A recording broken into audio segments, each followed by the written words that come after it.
As you can see, ladies and gentlemen, we have no lights. A decision will be made in relation to the under 20 grand final, so if you just sit back and be patient, we will advise you of what's happening.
afternoon again, ladies and gentlemen. We are waiting to get an update from Mount Smart Stadium in relation to the lights, and until we get that update, to put it bluntly, we're in the dark.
ladies and gentlemen. I'm sorry at this stage we don't have an update.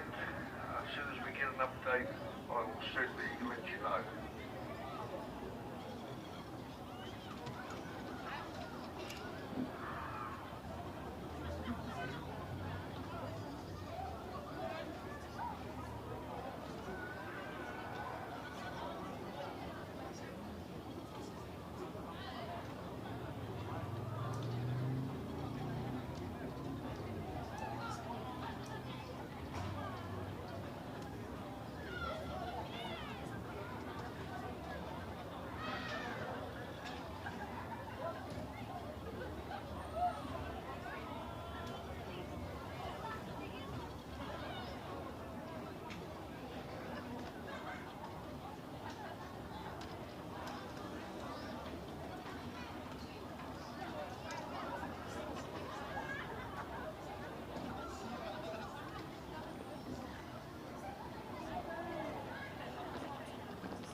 We're on hold. We've been on hold for about 2 minutes.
Manuko!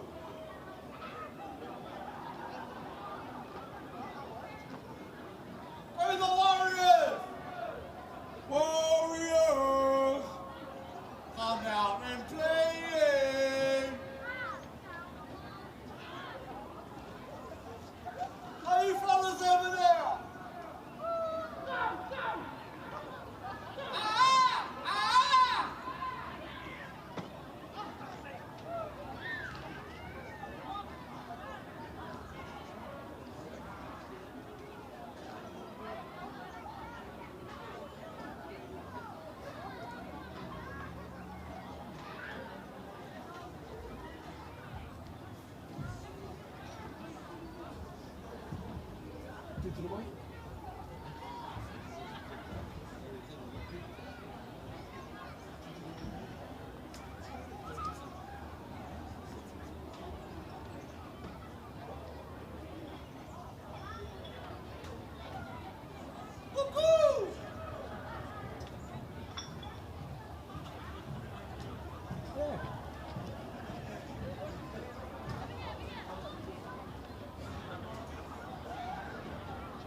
He's on his way, guys. I don't know. What's the latest you could clip? I don't know, though. It's up to me. I have to call him now. Sure. Yeah.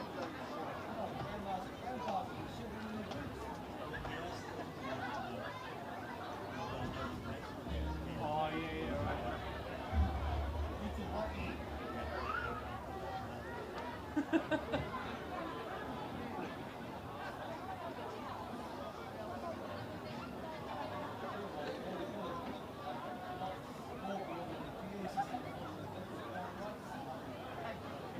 Scoreboard's terrible, eh? Yeah. That was new a couple of years ago.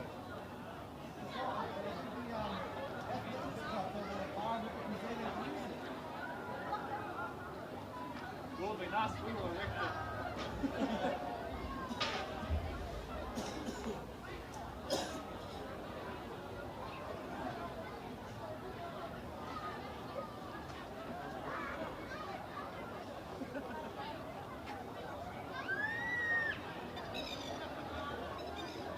Hey, Corey. What type of birds are those? There's so many birds trying to attack you. Oh, I know. They were doing that too. Are they oyster catchers? Or... They must have some eggs or nest You got babies, bro. You got little babies with them. Yeah. Wouldn't shut up. I was getting not worried because they were both throwing up. They're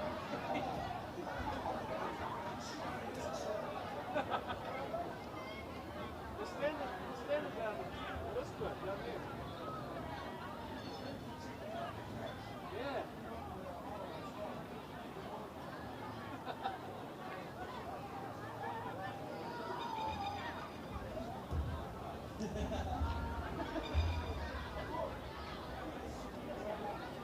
Cheers, man. Easy working with you guys.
an update, ladies and gentlemen. The electrician is on site and will be checking fuse box, and as soon as we hear from him, we will let you know if we're playing or not.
Once again, good evening, ladies and gentlemen. We're still waiting for an update from the electrician in relation to the power. So as I said before, I can do no more but keep you updated.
None over here.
So when the lights turn on, it turns out the team was just there the whole time. Boom.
they're having a chat.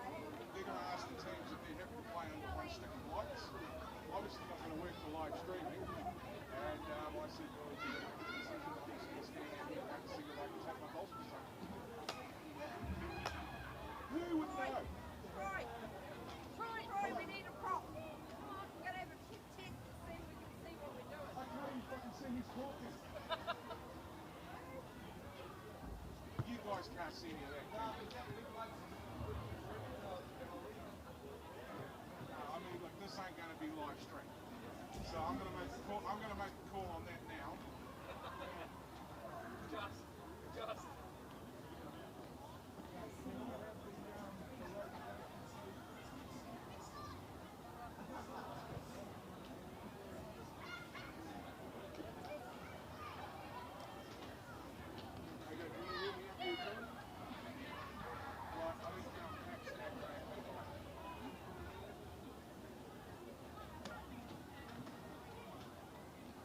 This all happens, you guys will go past an hour out. That's it before they even think about getting another light up. We can't shoot the way this is going.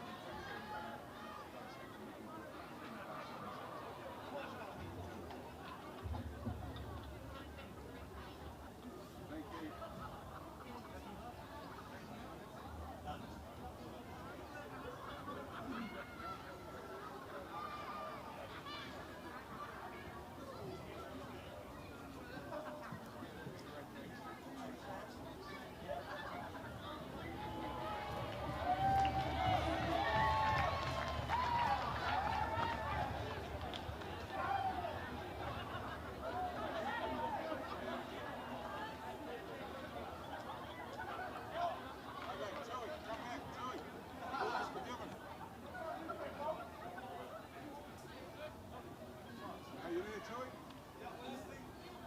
All four are coming back on. Two's in the car, driving down the drive. Yeah, all the lights are coming back on now, so jump the relay. Is it when I flick that switch? Leave the light on, TJ, leave it on.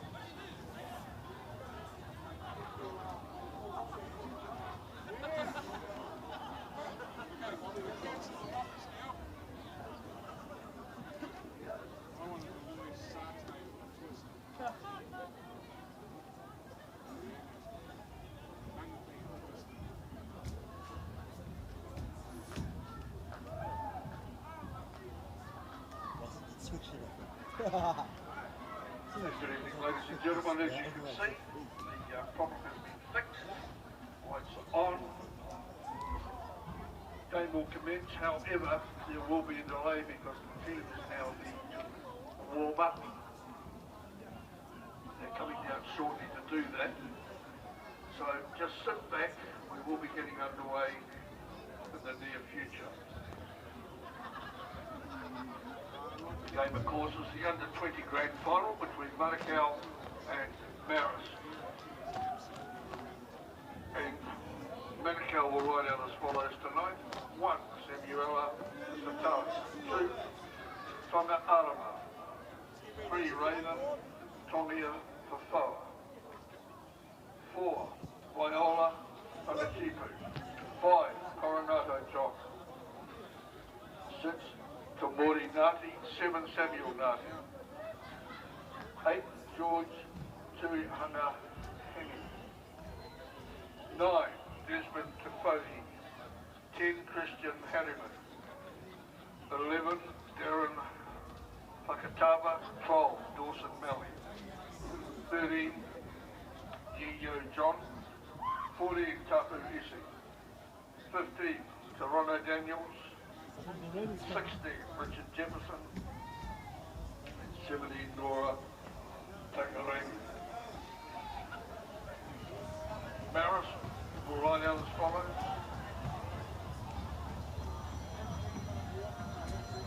1, John Tuilua.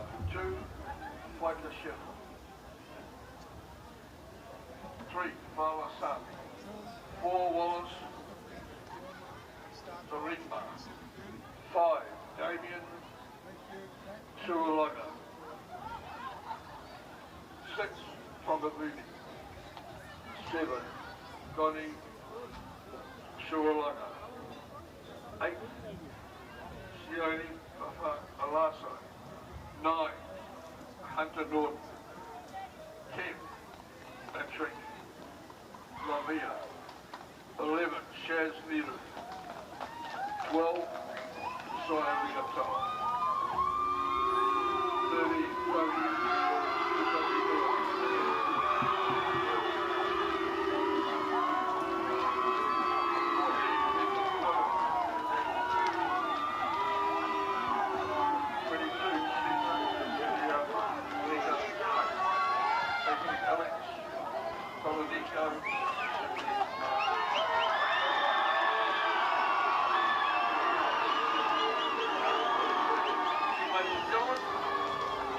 coming down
So, ladies and gentlemen, the game will commence at 7:30.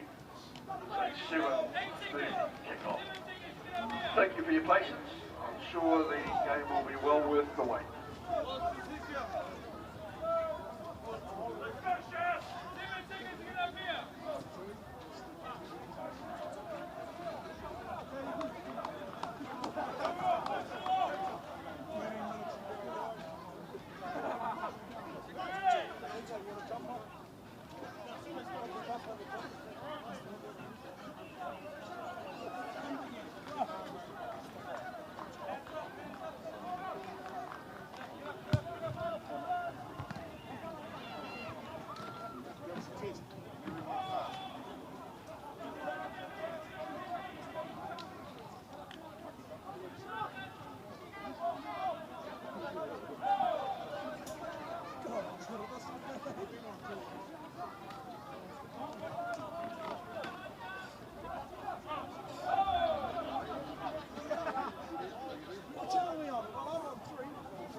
Kia ora and welcome to the ARL website, and we are live streaming action from finals day here at Mount Smart Stadium number 2. And apologies in advance too, because this game is kicking off much later than anticipated, and the issue being that the towers went down and there was no light across the park. So it took some time to get an electrician through, and now that has been all rectified. It has been upsetting as well to the two teams who will battle it out for the under-20 final here in Auckland Rugby League, and we certainly wish them well. I'm working this game with my son Lewin, and of course sideline with our friend Corey Rosser. But thank you for checking out our live stream capabilities. And it's a great and innovative action by Auckland Rugby League to be able to bring these high quality finals games to you. We've had great pleasure in bringing the action to the fore today, and this is a wonderful clash in the under-20 Open Championship Grand Final between the Marist Saints and the Manukau Rugby League Club. It's great to have you along here, live streaming as we check out the Saints squad, and keep an eye out here for Saualunga and also Vuni. They will have the responsibility of directing play and getting field position. Other than that, through the front row, Neru and Fa'uaso, Norton in the middle today, Tuponia with Ken and Tuilua, the engine room. Whalaniko, Hoitasami, Terima and Sheriff. And as you can see, the interchange benches as listed here today. It's great to have you along. We've had a big day of finals here today, the under-16s. It was Ellerslie who got across the top of Otahuhu. Then we had a couple of Fox semi-finals. Out go Mount Albert, staying in the Howard Hornets. Glenora too strong for Point Chevalier in the other minor semi-final. They go straight through to the final. I'll update you on some of the results through the day, through the course of this match. And here is the Manukau Rugby League Football Club line-up. They are the Magpies. They're a very proud South Auckland-based club. And they don't see finals action all that often, so we certainly wish their squad well as they head into this big final this evening. Well, as mentioned, the towers were down, but now the emotions are up. This is the Marist Saints. They'll be playing from left to right, or are they swapping sides? That's in fact what is occurring here. So it will be Manukau defending the eastern scoreline. We're broadcasting on the northern touchline too. And I'd like to welcome our viewers through this live stream capability here in Auckland, across New Zealand, and indeed around the world. Well, Lewin, a bit of a hold up there, and upsetting for the players, perhaps even more so than the fans, but looking forward to this clash nonetheless. Yeah, couldn't have scripted a better introduction there, Dale. I mean, I feel for the both teams that sort of prepared themselves mentally and obviously physically for a 6 p.m. start. However, I'd just like to mihi out to the management and all the staff here working to showcase this last game, of which has been a great day of football, of the under-20 final between the Marist Saints and the Manukau Magpies. Corey Rosser is joining us sideline too, but we'll wait and get some thoughts from him. It's been, as Lewin mentioned, a high-quality day of rugby league, and congratulations to Mount Albert taking out the under-17 final, as well in a class game just a few moments ago. Well, in fact, it turned out to be about an hour ago as well, as the young men did battle against the Richmond Bulldogs. We're about to get underway. This is the under-20 Open Final. Marist from right to left, and 40 minutes each way will see us into the action. Whakatana is in the second row today for the Magpies. And here's their distributor, To'ofohe. And they have first dibs with the football, the distinctive black and white of the proud Manukau club. The back rower with the carry is Yujo John, and he's put away 41 metres out from his own line. There's To'ofohe, now pitches it along to Nati. There's a couple of Natis playing today. And the the Monaco team with a little bit of a knock-on there. Perhaps some finals nerves as well. Corey Rosser is sidelined. Corey, what are you looking forward to seeing here tonight from these two teams? Yeah, look, it's going to be interesting to see how they both respond to the rough start. I do hear that both teams are able to stay quite relaxed despite the delay. A few of the Monaco players broke into a little sing-song, and some of the Marist boys even managed to have a sleep. So clearly the two teams not too worried about it. I think it's going to be a pretty open game of footy. There is a bit of dew on the ground, so watch out for plenty of handling errors. Let's hope there's no sing-songs or sleeping on the field. We're live back at the action. Just gone a minute into play. I think the option there from the Monaco Magpies to spread the ball so early in the piece obviously wasn't the right choice, and it didn't come off for them in the initial stages. Tuihala, there's Big George in number 8, but they've lost the ball as well. So a few early nerves, understandable, and the slippery service will make it just a little bit tough as well. Great to know we've got viewers right across the country, and indeed to Alan, who's watching in from Ruakaka tonight up there, the south of Whangarei. A warm welcome to you.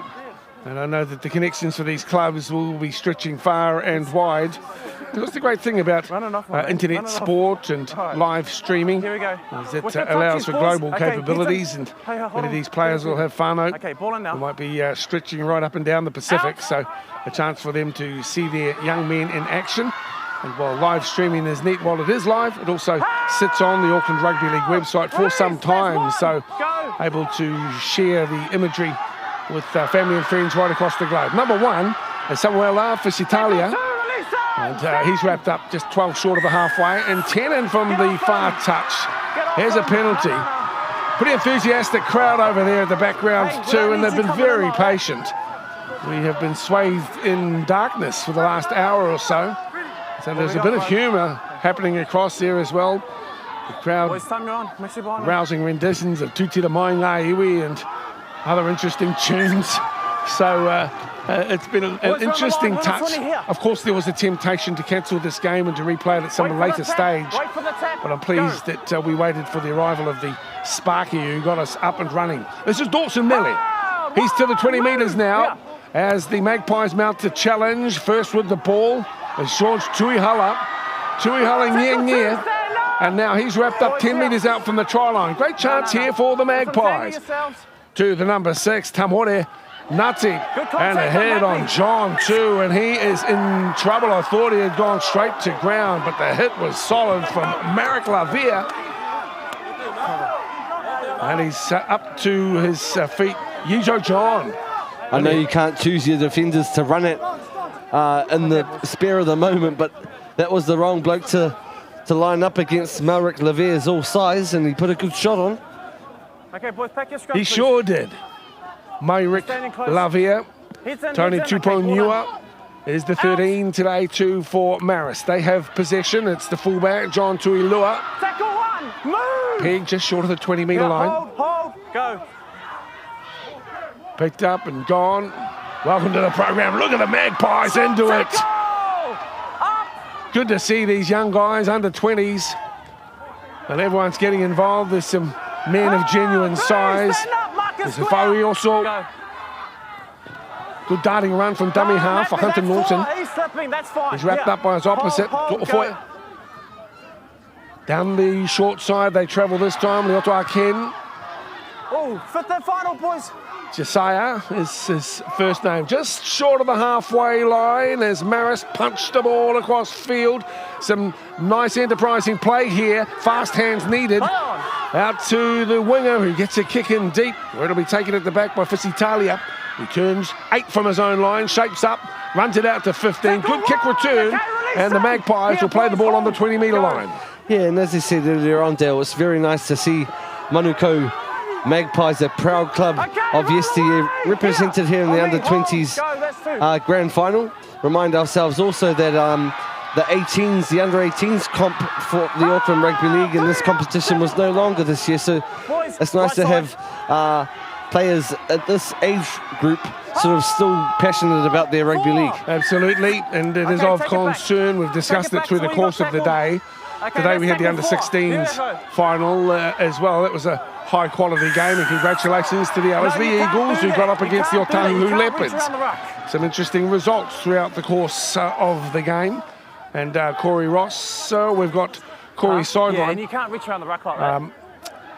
And Corey has been writing extensively about the New Zealand game. Corey's a qualified journalist, and he writes for the NRL. It's great to have him working with us here on the side. Just wait for the tap. And also running a league website with a comprehensive look at New Zealand Rugby League.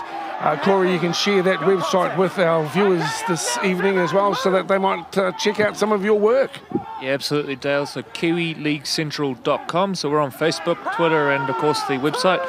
We've got all the local news. We do a whole lot of Fox and Sharman coverage on there as well. Thanks very much. We'll talk of it a bit later on as well, as we see Christian Harriman with the football. Now this is a great chance here, deep into Marist's half and about 8 metres out from the try line. Mount Smart number 2, back it comes to To'ofoe. A little dummy from Yijo John. He's only 5 metres out from the try line. Who will be first across the line? 6.5 gone, no score. And then whipped across out to the halfback, keeping it alive on the far side. It's been knocked down by Marist. And it will be a scrum feed, though, for the Magpies close to the line. First knock on by the winger coming through to shut. So the knock on by the Saints. Come down here, boys. Over here, boys. And a Monaco feed, 15 metres from the try line. All the ball and all the momentum at this first stage of the game is all with the Magpies. Let's hope they can capitalise on this possession, Boys, good clean game and especially so far, being keep it done in that the way. red zone of the Marist Boys, Saints. just back that scrum, eh? Well, a bit of feeling out going on at the Marist, moment. on your That's front, cheese. understandable too. Six, you're by your They've last done man. battle Six, throughout six, the you're by your course last man. of the Thank you. year, Ball in, yes. no doubt. Pretty evenly matched as we are in the Set it final. properly, boys. Let's go. A bit of an Out. update for those of you interested in Sharman Cup action. We have one result that we know is confirmed. That's Bay Roskell. We'll go straight through to the final after knocking over Otahuhu at the Leopards home ground earlier today. The other battle was between Ponsonby and Otala. Sadly, I don't have that result for you right now. But we know that the finalist for the Fox Memorial will be the Glenora Bears. Under the tutelage of Bernie Pitanato, who's done so well with them in 2017. Now we're with Manukau as they push the ball wide out to Tamore Ngati, and then the kick through into the end goal is unsuccessful, looking to pick up a Magpie wide. So Marist get the restart off the 20. That responsibility, Doni Sawalanga. Even though the end result wasn't the greatest, it was nice to see the Magpies have that particular structure. Their hooker coming out of the dummy half, linking up with one of his first receivers and wrapping around. Then the backdoor play to their standoff, who put it on the toe and reminded us the size of the end goals here at Mount Smart number 2. Well, they're pretty skinny, aren't they? And we've commented on them. It causes all who look to thread the needle a little bit of angst as they try and just weight the kick perfectly so it sits inside what looks to me only maybe a 3 metre in goal. I'm not quite sure of the dimensions, but Corey, it'd have to be one of the skinnier ones you'll find anywhere in New Zealand League. Yeah, I dare say if there's an international standard, it's right on the edge of it. Certainly a difficult field to be a halfback on. Although we have seen some nice tries, particularly the Howick Hornets, I think, from memory, scored a really nice try off a short kick. So it is doable, but yeah, tricky day to be a halfback. It was certainly a good try too, and I think it might have been, I'm just trying to think who dived at that one. Boys. And his name has escaped me for a moment. We'll let that one ride. It's been a big day of coverage today, but it's still great to be with you guys. This is the under-20 final, no score, so a tight tussle here and an enjoyable hit out for these two teams as they bang away through the middle. 31 metres out from the try line. Quick play the ball needed and delivered now. To'ofohe has the play the ball. The back rower gets in. John, the surname, and the Marist defender looks to be in some trouble. That's Tuponua.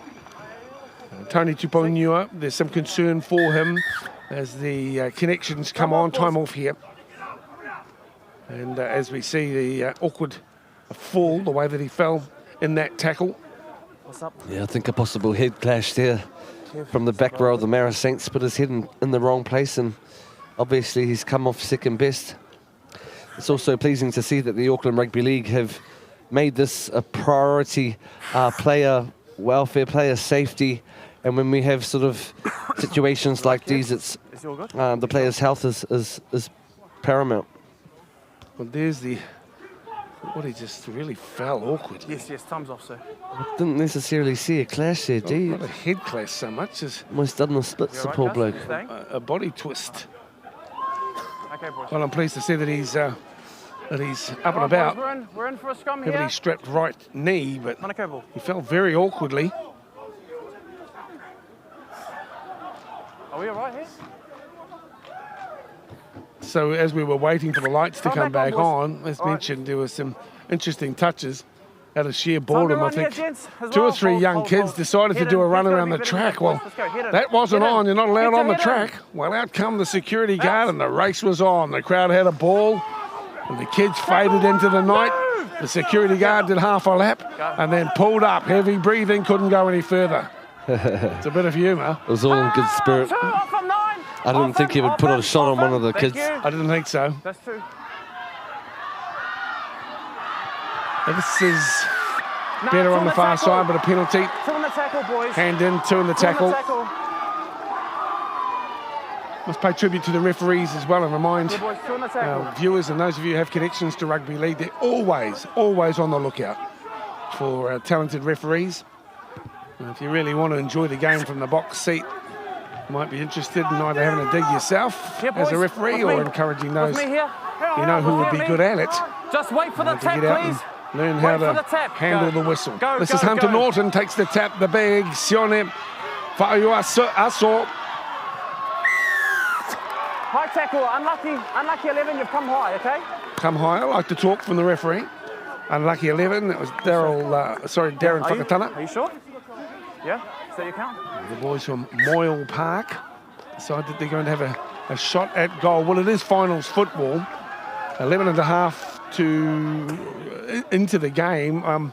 A curious decision, but we've seen it used to good effect through the lead-up games too, Lewin. Well, it was almost their first sort of insight into the Manukau Magpies' own half. The bulk of the possession and the field position were all going the way of the Manukau Magpies. A mature decision from this coaching staff and obviously the players out there to take the 2. And as you said earlier, a few other teams this afternoon took the points on offer and they showed at the end of the game that was the wise call. Yeah, earlier on we saw the decision to take the kicks, and I can't see the advantage here, but ended up being the right call, as Lewis just touched on. Here we go, looking for the first points of the evening here in the Under-20 Open Grand Final of Auckland Rugby League. The standoff with the responsibility. Vuni taking his time. He's only 25 out. Interesting little style that he has developed. Striked it well enough. It's a 2-0 scoreline. And Marist in front here in the grand final at Mount Smart number 2. It's nice to see our families and mums and dads, kuia karaua, grandparents here, and obviously brothers and sisters to support their young men. Even though the lights went out, might have turned away a few supporters, but the loyal, the staunch have stayed on. Yes, they certainly have. We're back into kick-off mode here Boys, time your for run here. Manukau. 13 minutes gone. 2-0. So not exactly read well, but then played with the foot. The return of the kick, decent enough too, to the 20 metres. The big men get into the action. Fa'aiuaso, excuse me. Okay, 10 is love here. Stand up. 3. Go. Put away by his opposite, Harriman. It's him working hard. The big number 4 comes in to get involved. This is Waiola, Takitepu. Marist and the halfback with the kick, the back rower. John comes up with the ball and he's the ground. Shaz Neru makes the tackle 5 short of halfway. Here's a good chance for Dorfwet. Yes, sir, he did. Probing. Okay, stand Christian up. Harriman. Yeah, that's 2. The 9 gets hold of the ball, makes 5, make that 10 metres. Shunting run. 3, Marcus To an abrupt Square. halt too as Junior Sami comes in to make the tackle Boys, clean onto up the Orfit. ruck. 11 is Whakatana. to ground. 25 metres out in a shoulder Number charge. 3, I don't need you coming in, swinging in like that. Hey. You've got the penalty. All right, I don't need you swinging in like that. I know. Mate, you're walking on a thin ice if you're going to play like that. Sami What are you doing? Go for being 2. vocal, the referee, good to see. Shot at goal, tit for tat, sideline Corey Rosser. Yeah, unusual to see, particularly at Auckland Rugby League level, at local level, to see 2 teams going for penalties this early, but probably pretty smart. It's very wet down here. It's probably going to be a low-scoring one, so not a bad idea to take the points when they're on offer. Just awaiting the kicking tee. Now the number 7 will have a shot at picking up the 2 points. Samuel Nati, his brother beside him, Tamore Nati. It's been a real struggle for the Manukau Magpies in recent years. As numbers in and around the Mangere area have dropped away. And of course the top side has struggled, although they have had some success. Of course the second division made into a 10-team competition. What about when the likes of Dean Bell and Dwayne Mann were fronting up for them? Didn't your grandfather have a run with them a few years back as well, Dale? Yes, indeed. This one is away, so the score stays at 2-0. 20-metre drop out. You know, had some fabulous players. George Napier might have been another one. I don't know if George Napier played for Manukau, but there were some top acts on this one, okay? Time your run. along the way. Ready? You're quite right with Dean Bell, Clayton Okay, Friend. wait, you ready? Time your run, It was boys. a time when they Let's go. were the big show. 2-0 it remains, 16 gone in the final. This is an enthusiastic carry. It's Noroa Tackle to one. Kairangi. Okay, off him now. Here, boys. Thank you. Spin away here from Whakatana. He's lost the football though. Maris will get it. So Advantage. thank you very much. Yota Ken Okay, no is advantage, dumped, guys. but no advantage. So the Well, knock on there. was there. Scrum the pack down. 25 in lost it. centre field, 25 out, that is, from the Maris line. And 17 minutes have gone here. Yes, as Corey mentioned earlier on, there's quite a bit of dew on the field. We had a thunderstorm earlier on, but I suppose just with the cold and with the stage of the night, the dew has sort of seeped through the grass, and it's causing an effect for the footy and obviously the players. Yeah, it's a little tougher for them.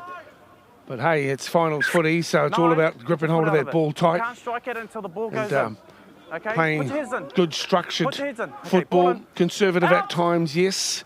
These young guys like to flick the ball around, so that comes with risk Good as well. contact, I'm Here's happy. Junior One, Sami move. with the Boys, first hit yeah, up, oh, just go. one left Happy. of the All ruck. good.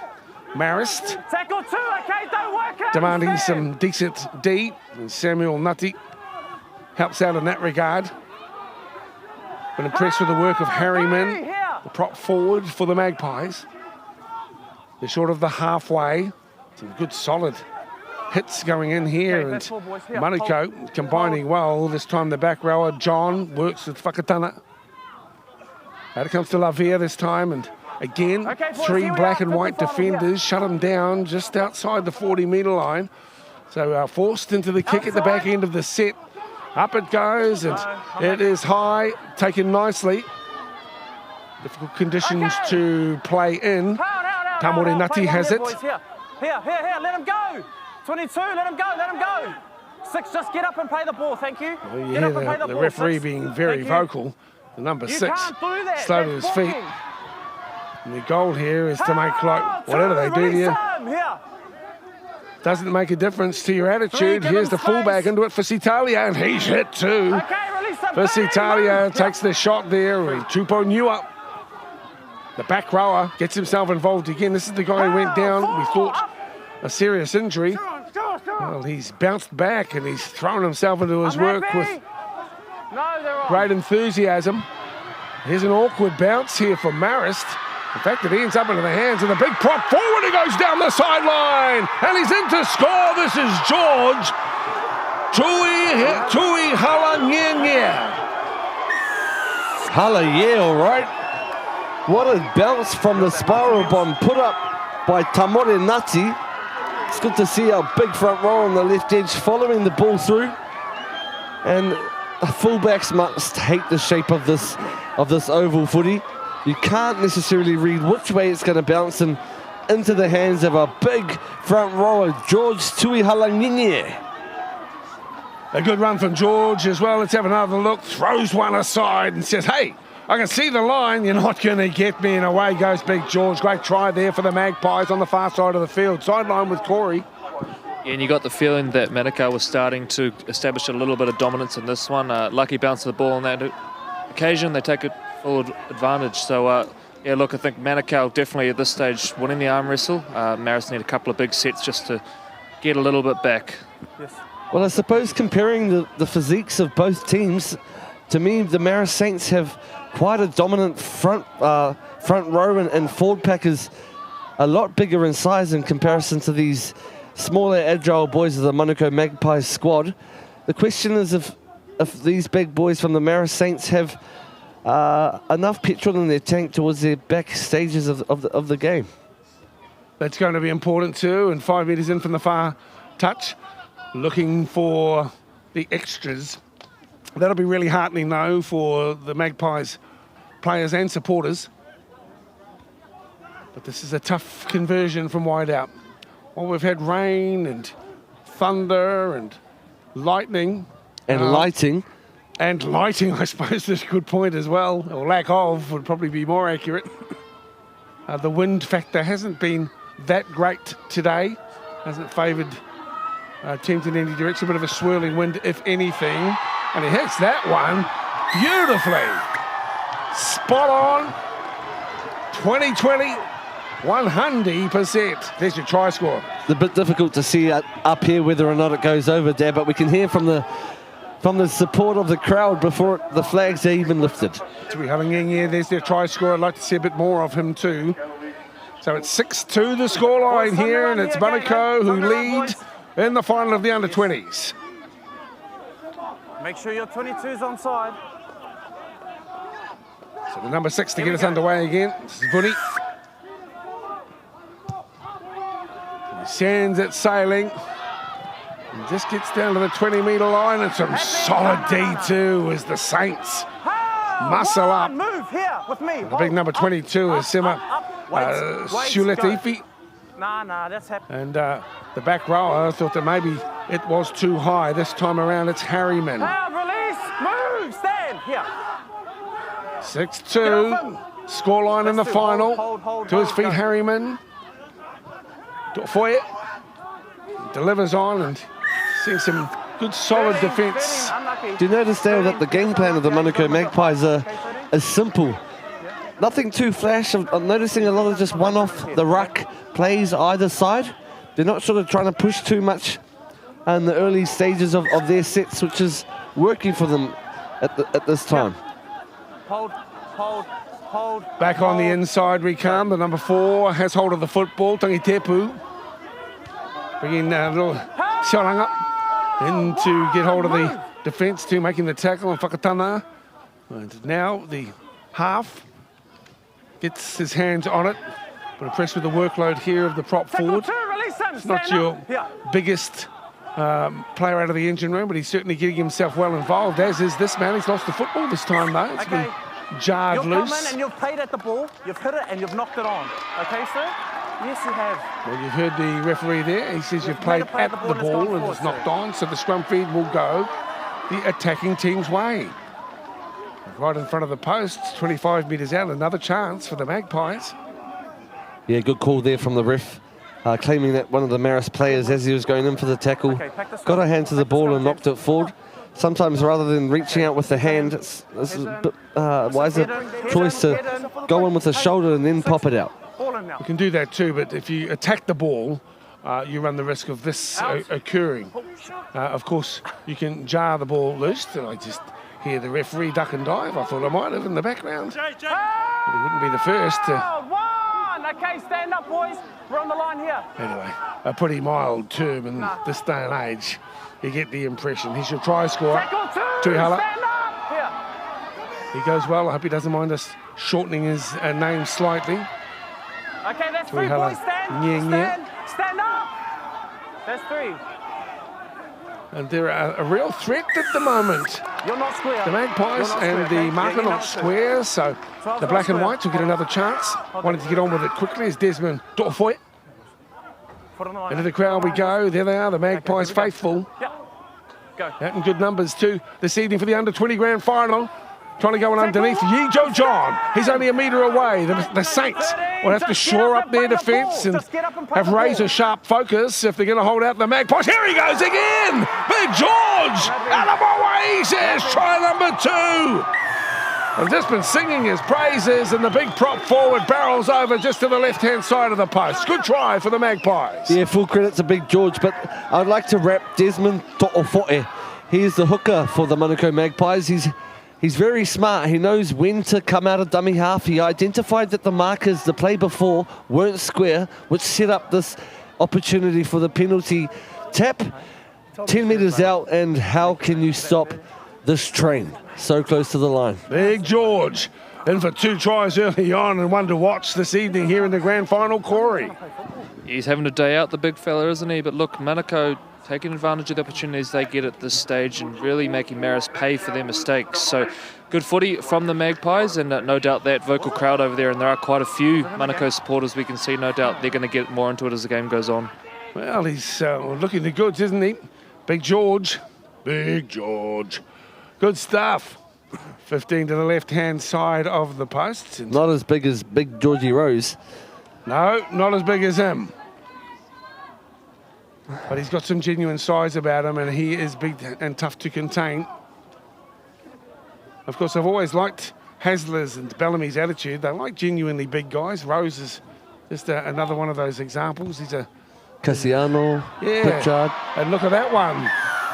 Off the steel and across for 2.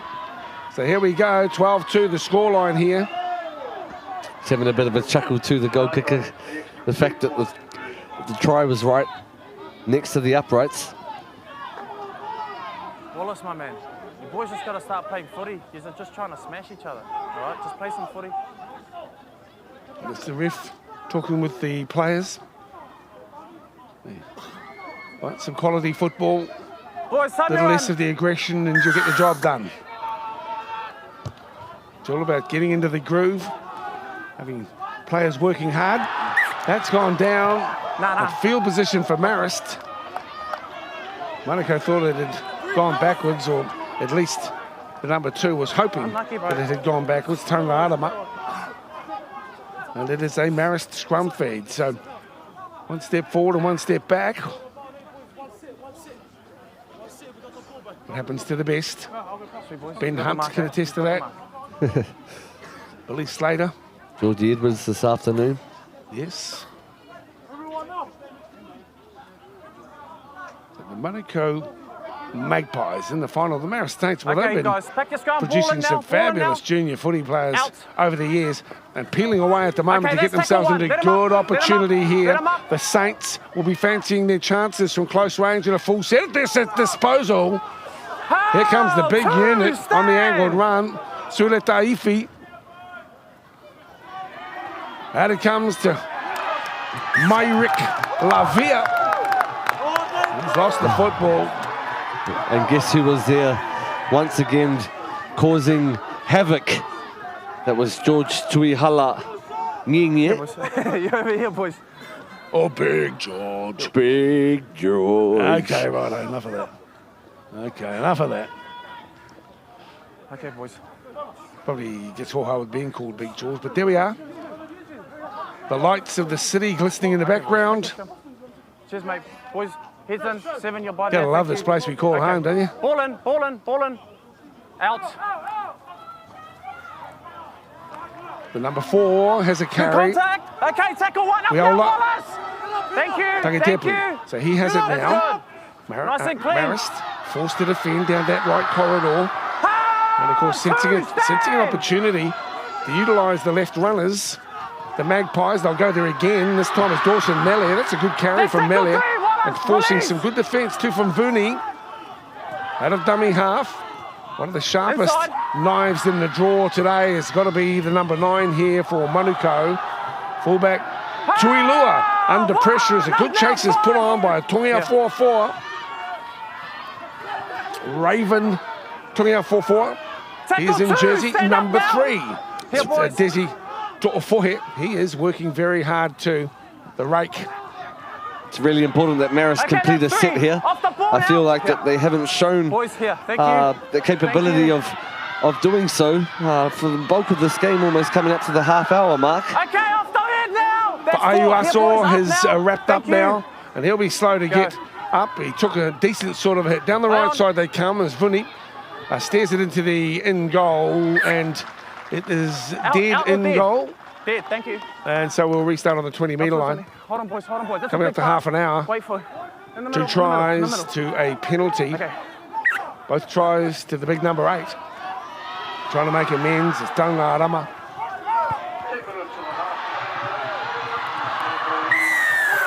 22, you got him high.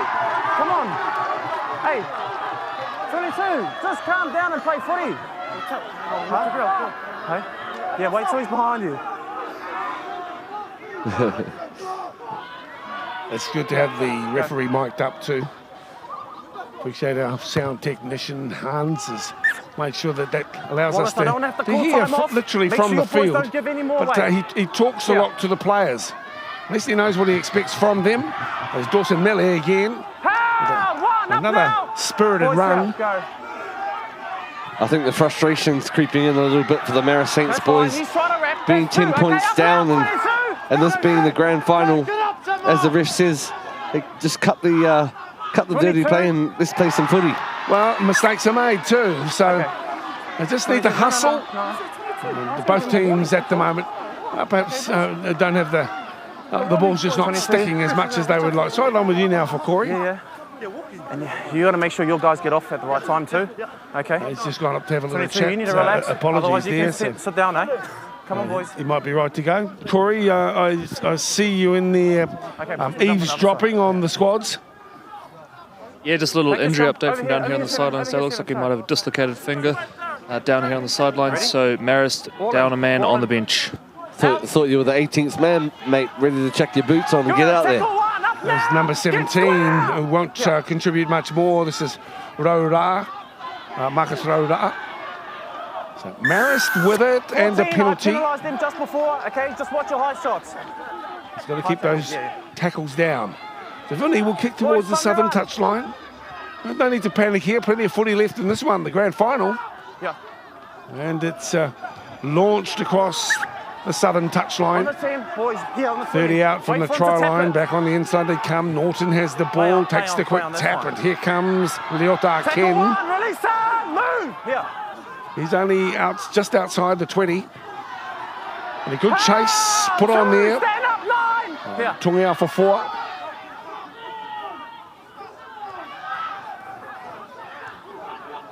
Shot tackle. The big guy's got Move. himself Here, that's involved. 3. And it's inspiring his teammates. Now, there was a hand in there Too early, as well too by early, sir. Tapuese. Too early. Too early. Way too early. Just went early. They won't be thinking about the 2 here. Down by 10. They need to move and move quickly. 7 to play till the half-time break. Marist Saints with the football. They're putting their heavy artillery first up. Surrender. Okay, that's And the big one. number 10 will Go. play at Lavia. Here he is again. Lavia. It's a double carry in the set. Shuleta Ifi is in 22. It's for That's tackle 3. Ayuaso. Stand up. Everyone on the line. Everyone on the line. That's 3. And the big men a little 9. slower to get up. Yeah, It's a advantage. decent chase out. Out wide it 11's comes way from too early, Vuni. sir. Numbers wide. There's a cutout ball. It goes wide, all right. Offside. But the Offside. 11. Magpie 11 way offside. chases 11 are way just too offside. early, eh? Just And, too Darren Pakatana 11 is the one you're too who early. is being spoken to by the Yeah. referee. Here. Concedes that it was his fault for the penalty. What you doing? What are you doing? 7 gets in there to take the tap. This is Saulanga. The number 3 has a shot towards the line. He'll get over the line, but I don't think he gets the ball down. The referee was Take it back well out. sighted. No. Tackle's complete, boys. Tackle's complete. He'll back it up. No. Dummy half. Time off. Take it back to the 10. Read the rules. is what the referee is saying to these young fellas. 9, you're off. There's Norton. Mal. 9. Offside. Someone to get binned in a moment. Time off. Christian. Where's Christian? Come here. Christian Harriman is the skipper. Okay, you guys are just flying off the line. You're offside. Okay. If you do it again, someone could be sitting down. All right? Can you tell us when to go? Okay, I'll tell you when to go. But if someone shoots off the line, deliberately like that to slow them down, someone's going to go again. Okay? All right. He's getting a bit frustrated, this Offside, referee. guys. There's enthusiasm, but then there's craziness, and there's also disrespect too. Disrespect for the referee's mana. And if they continue to challenge that mana, someone will end up in the bin. This man's got himself involved well.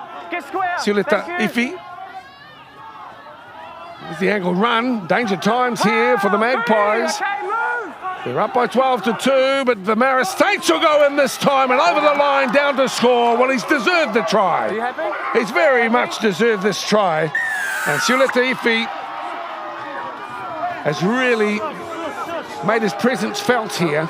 He came off the bench, but he really wanted to get involved, and he scores right beside the post in timely fashion too, and the kick should be successful. We'll be looking at a 12-8 scoreline in just a moment. Yeah, they eventually had to crack the line of the Manukau Magpies there, Dale, with 3 penalties back-to-back.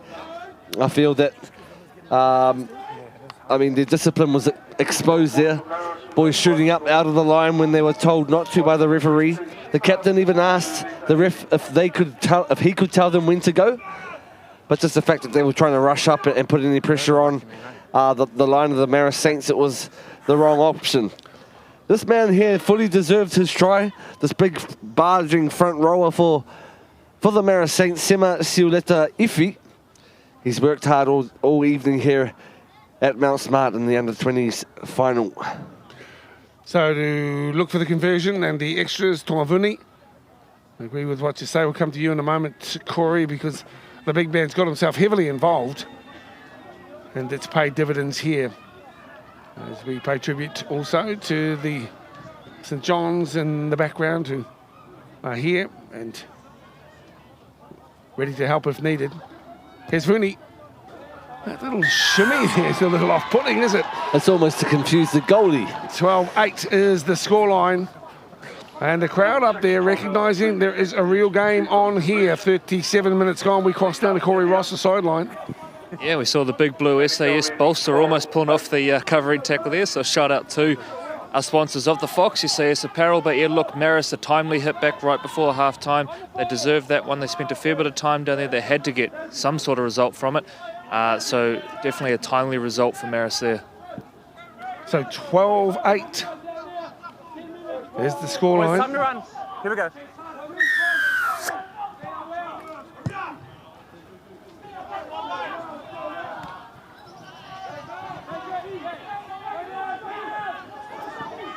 Hold, okay. There's the go. kick-off. Here, hold, go.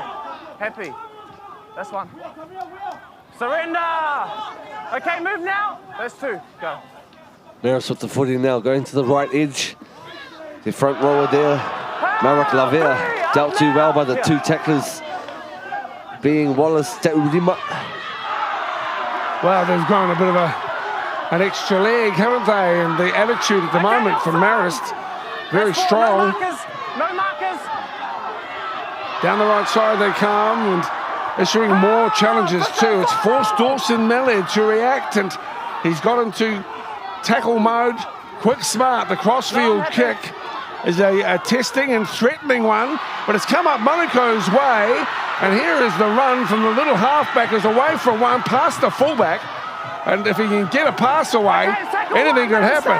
Great return of the football, 30 metres out, and Samuel Nati on fire. Back it comes to Fisitalia. He's swung to ground right in front of the post now, 30 metres out from the try line, as the halfback keeps it across to the left-hand side. The back rower turns it away. Now comes Alama, and he's pulled down 18 out from the try line. 1 minute and 15 seconds to play till the half-time break, as we see an angled run here from Tamore Nati, and he is only 12 out from the line. 12-8 the scoreline. Oh, 6. You've done that twice. Now play the ball and play it fully. That's 4. Well, that sort of Don't slowed muck around things with the play down the as well. Just play it quickly. It couldn't have been slower. Here. 12 out, right in front of the posts. And really, these slow play the balls are crippling. And the team can lose momentum in a flash. Knock on. That's been knocked on. Advantage. And Marist have the football.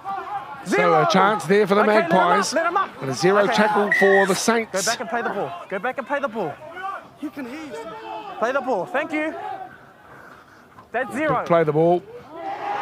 Strong tackle! Move! Hold, go!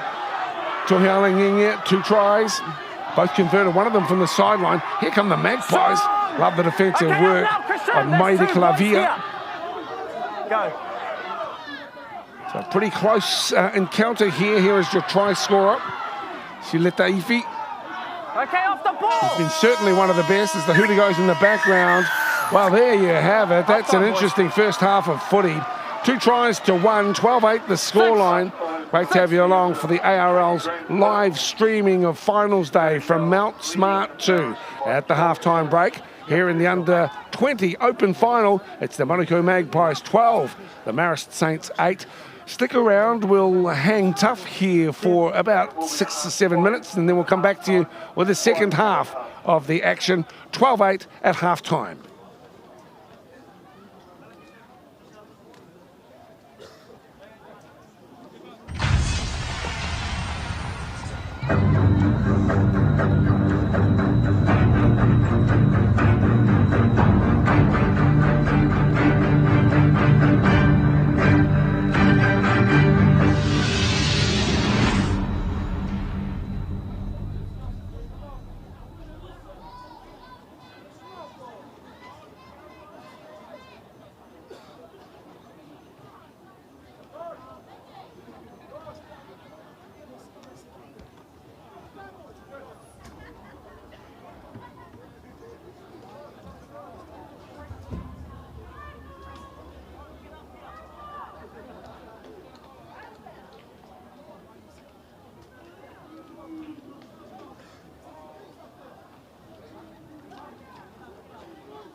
Hi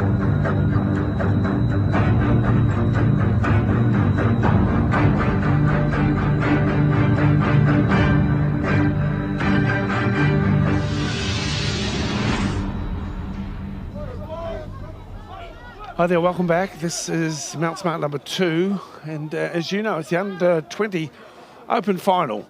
And Marist doing battle here with the Manukau Magpies. Feather in the cap for either team who takes away the championship, believe you me, for young men. And this is what they play all their footy for.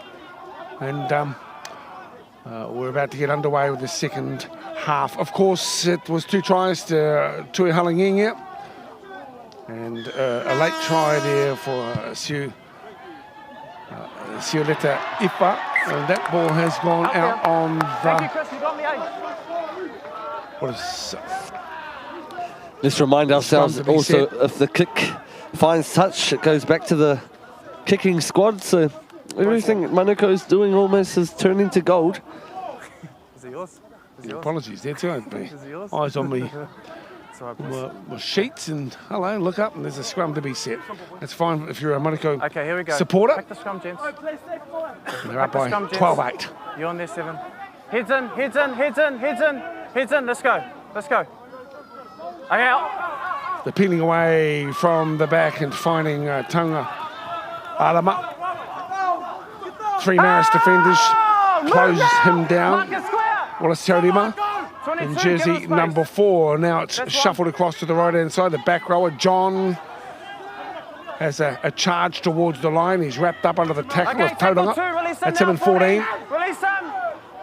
The referee's asking 14 to release the player. 14, I said release. But his request fell on deaf ears. No. Over here.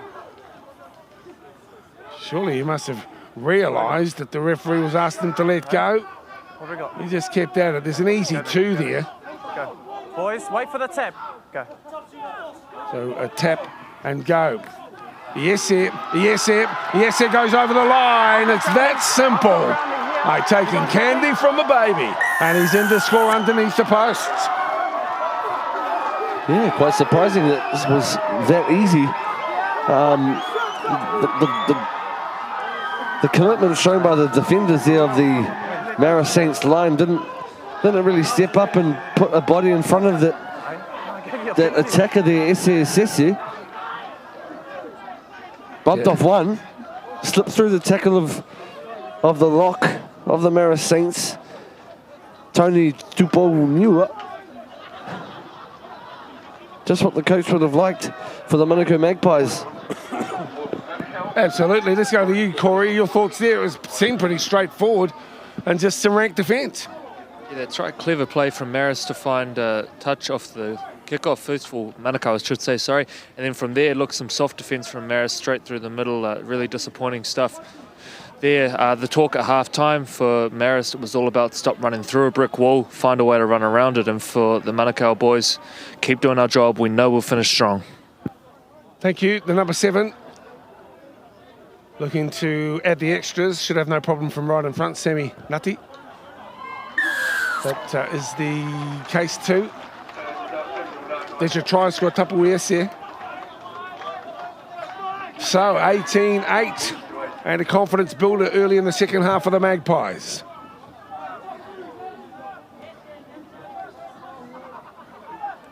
Just waiting for the Saints to make their way back to halfway. I feel that the discipline of the Mara Saints is really important the second half. There were plenty of occasions where the ref reminded them why they were here and to come and play footy rather than come to have a fisticuff. Another mistake by the Mara Saints, not finding the playing field, somewhat finding the athletics track, and that's given the Manukau Magpies another opportunity to make their way up the field and put some more pressure on the Mara Saints line. Over here, over here.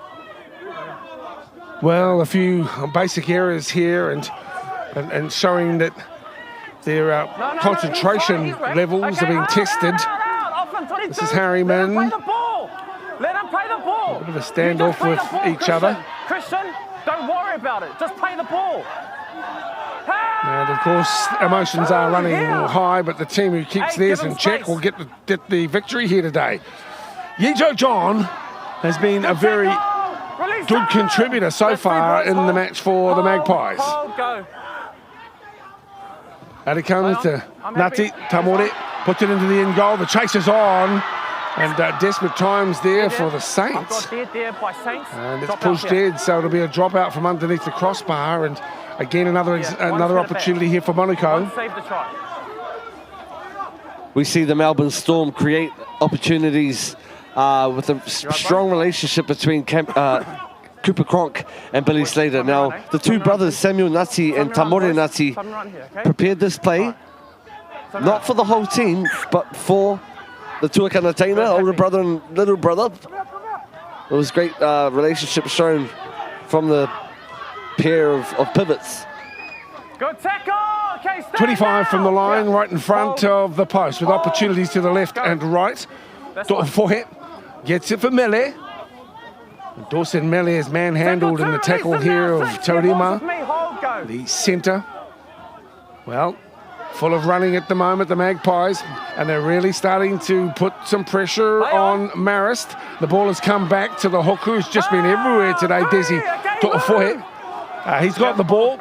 A few signals coming from the back rower, John, as well, shaping to go to the left. They'll change the direction, and there's the man you spoke of. He puts the kick in, but way too heavy. Needed to be feathered into the end goal, really, and in the end, he just put too much gas on it.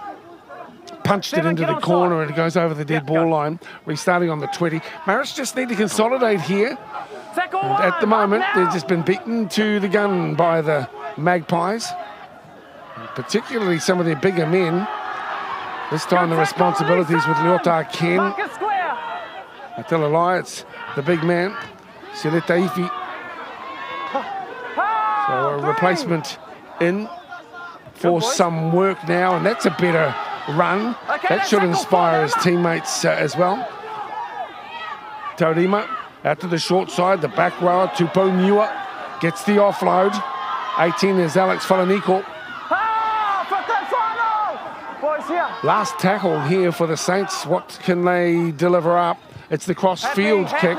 Was there good combinations and communications? It would seem not. The little flick pass finds Monaco, and the run down the left side is open for the 5. Down he goes, over the top. I'm loving it. The ball's gone forward. I'm there. Well, I'm there, boys. Raven Tungiao for 4. Thought, well, this is mine. The ball over the top from Korenato John was skillful. But sadly for the Monaco Magpies, it drifted forward. Scrum feed at 35 out from the line for the Saints. Let's go to Corey. That was right in front of you, and what looked very promising, sadly didn't come up trumps. Yeah, very skillful play given the conditions as well, able to throw the ball around, good vision to see who was there, a couple of nice offloads, but execution just a little bit off on that occasion, but some positive signs there for the Magpies. Not much to it. Heads in, both your heads in. All right, ball in. Out. Oh, no, Footy, sorry. the scrum feed. Sorry, guys, that's my fault. My fault. 18-8. Referee apologises, makes it blue. 2 hands, please. This is also good to hear too. Yep, out. Everyone makes mistakes, we're all human.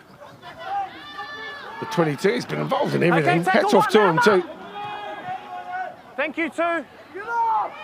So Marist working down the left edge, down by 10. Plenty of time left, 32 minutes here in the final of the under-20s. I was really impressed the way Wallace Ta'urima, the centre, number 4 on the right-hand edge, who came in the last set and just showed that good straight running behind the ruck helps to get this team on the front foot. Let's see if he could do that again. Fifth and final. Here. Last tackle in the set. Marist. Not play that, still final. Still fifth and final tackle. So smart play there from Falaniko. The Magpies okay, off him now, that's 0. have it now, just outside the 20. Here, boys, here, hold, go. Auckland Rugby League, the grand final of the Fox Championship in a fortnight's time. Okay, move now, Wallace. Here, hold. 25 out from the try line now. Magpies with it. Florida might have just crept up high. The referee was well placed. He says not so, and the big number 8 is safe. Whaiuaso. No. But the 22 for me has been one of the best on field. This is big Sema Suleta Ifi. He has worked tirelessly on behalf of the Saints. Onto the Beatles, Sam Nutty. Drills that deep. Will it sit up in the end goal? Not so. It's gone into touch in goal, so we'll go back to the 20. Slow to retreat, the Saints. Wait, sir. Boys, sit your line. Wait till everyone's About to get underway. Let's go. Vidalia Sheriff with that responsibility, and the 16 is into the action. Richard Jefferson. That's him, just made the tackle there for the Magpies. The Saints, well, they just need someone to spark them at the moment. A bit of one out running, and it's easily accounted for the defence. Moving up quickly too. Fohe continues to impress. The rake and distributor, the back All right, that's 3. Move. rower. In fact, it's the fullback with the ball, Tuilua. Darting down the left side as this man has done well since he's got onto the field. Tackle 4. Whaniko. Remember there, without Marcus Oroda, He can't go early. who has a hand injury. The ball has gone to the back where Manukau have it. The chase is decent enough from Sheriff. No, you can't come in. Hey. Sometimes things can get a little bit out of hand, Boys, but calm it down. Boys. a fair bit of smiling going on as well. Boys, time off. 22. Relax. He gets carried away here. But the last time the under-20s division gets coverage. Don't talk to me right now, bro. You've come in late, all right? It's a penalty, okay? Move away, sir. Go over there, Tums. Wallace, just take your boys away. Calm them down.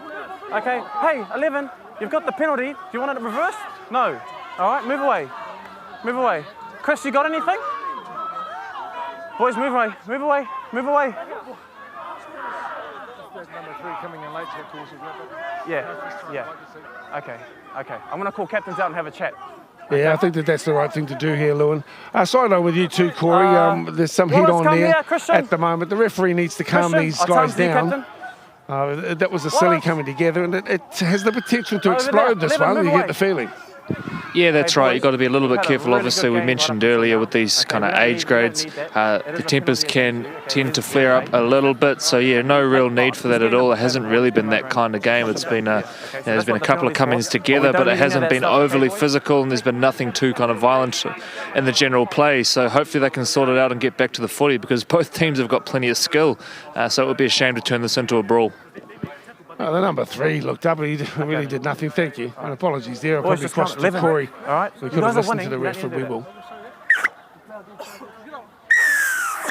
Yeah, well, it wasn't wise from the Manukau Magpies, who are the squad actually in front, to sort of drop to that level of lack of discipline.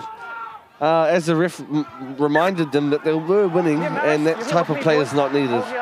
Hold here. Wait for the Well, of course not. You know, it might have been a hallmark of the game of yesteryear, but it certainly ain't on nowadays.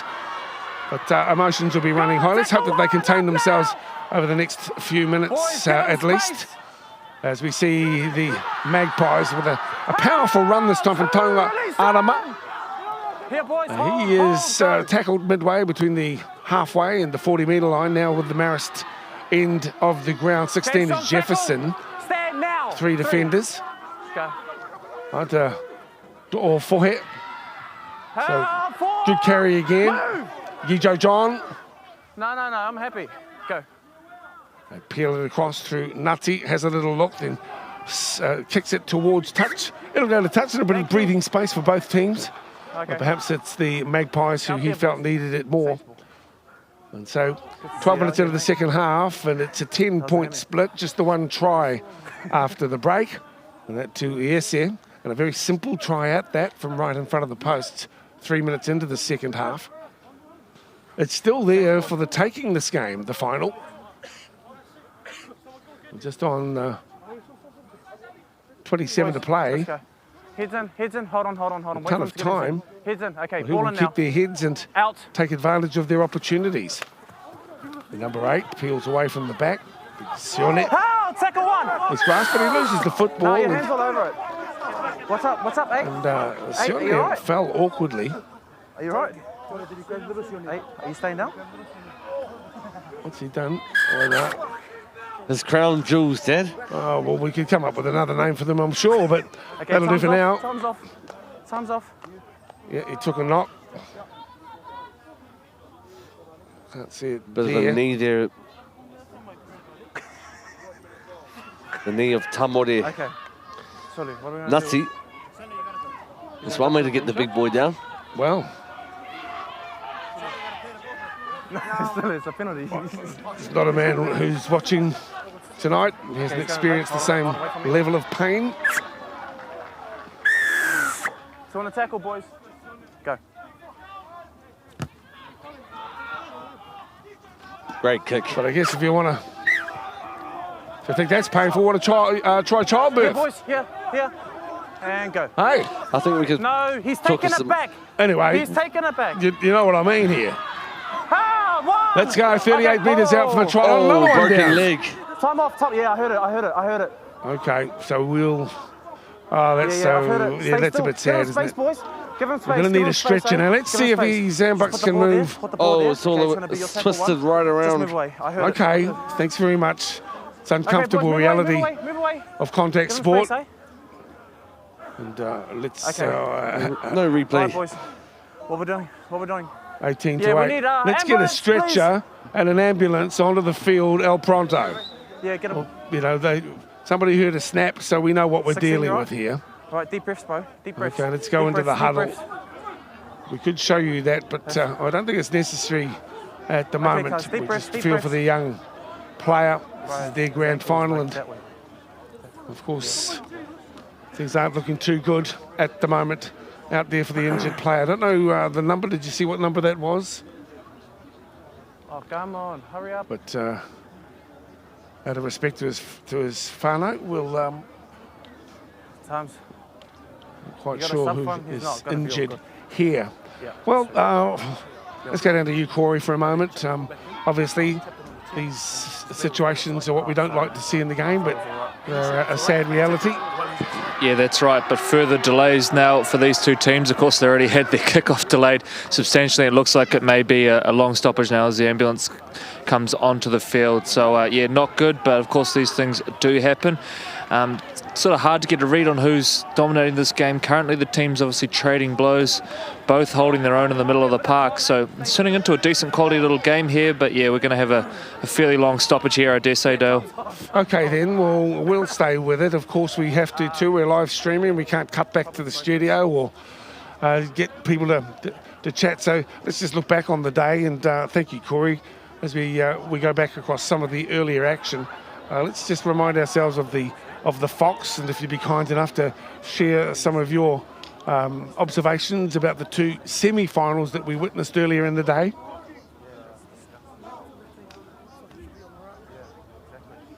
Of course, we know that the Howick Hornets were just too strong for Mount Albert in the first semi-final today, and it caught us a little by surprise. Mount Albert blown off the park, really. And then the Glenora Bears, they came up against the Point Chevalier team who just weren't the team we know they can be.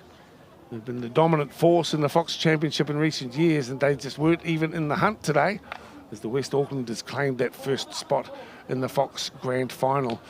Well, it's been a tough night here for these young players, and a sobering reminder of the risks they run here as they look at their mate, who is getting some attention.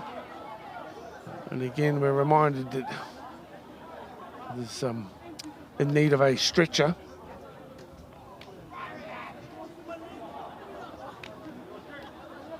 Yeah, undoubtedly a bad break there, Dale.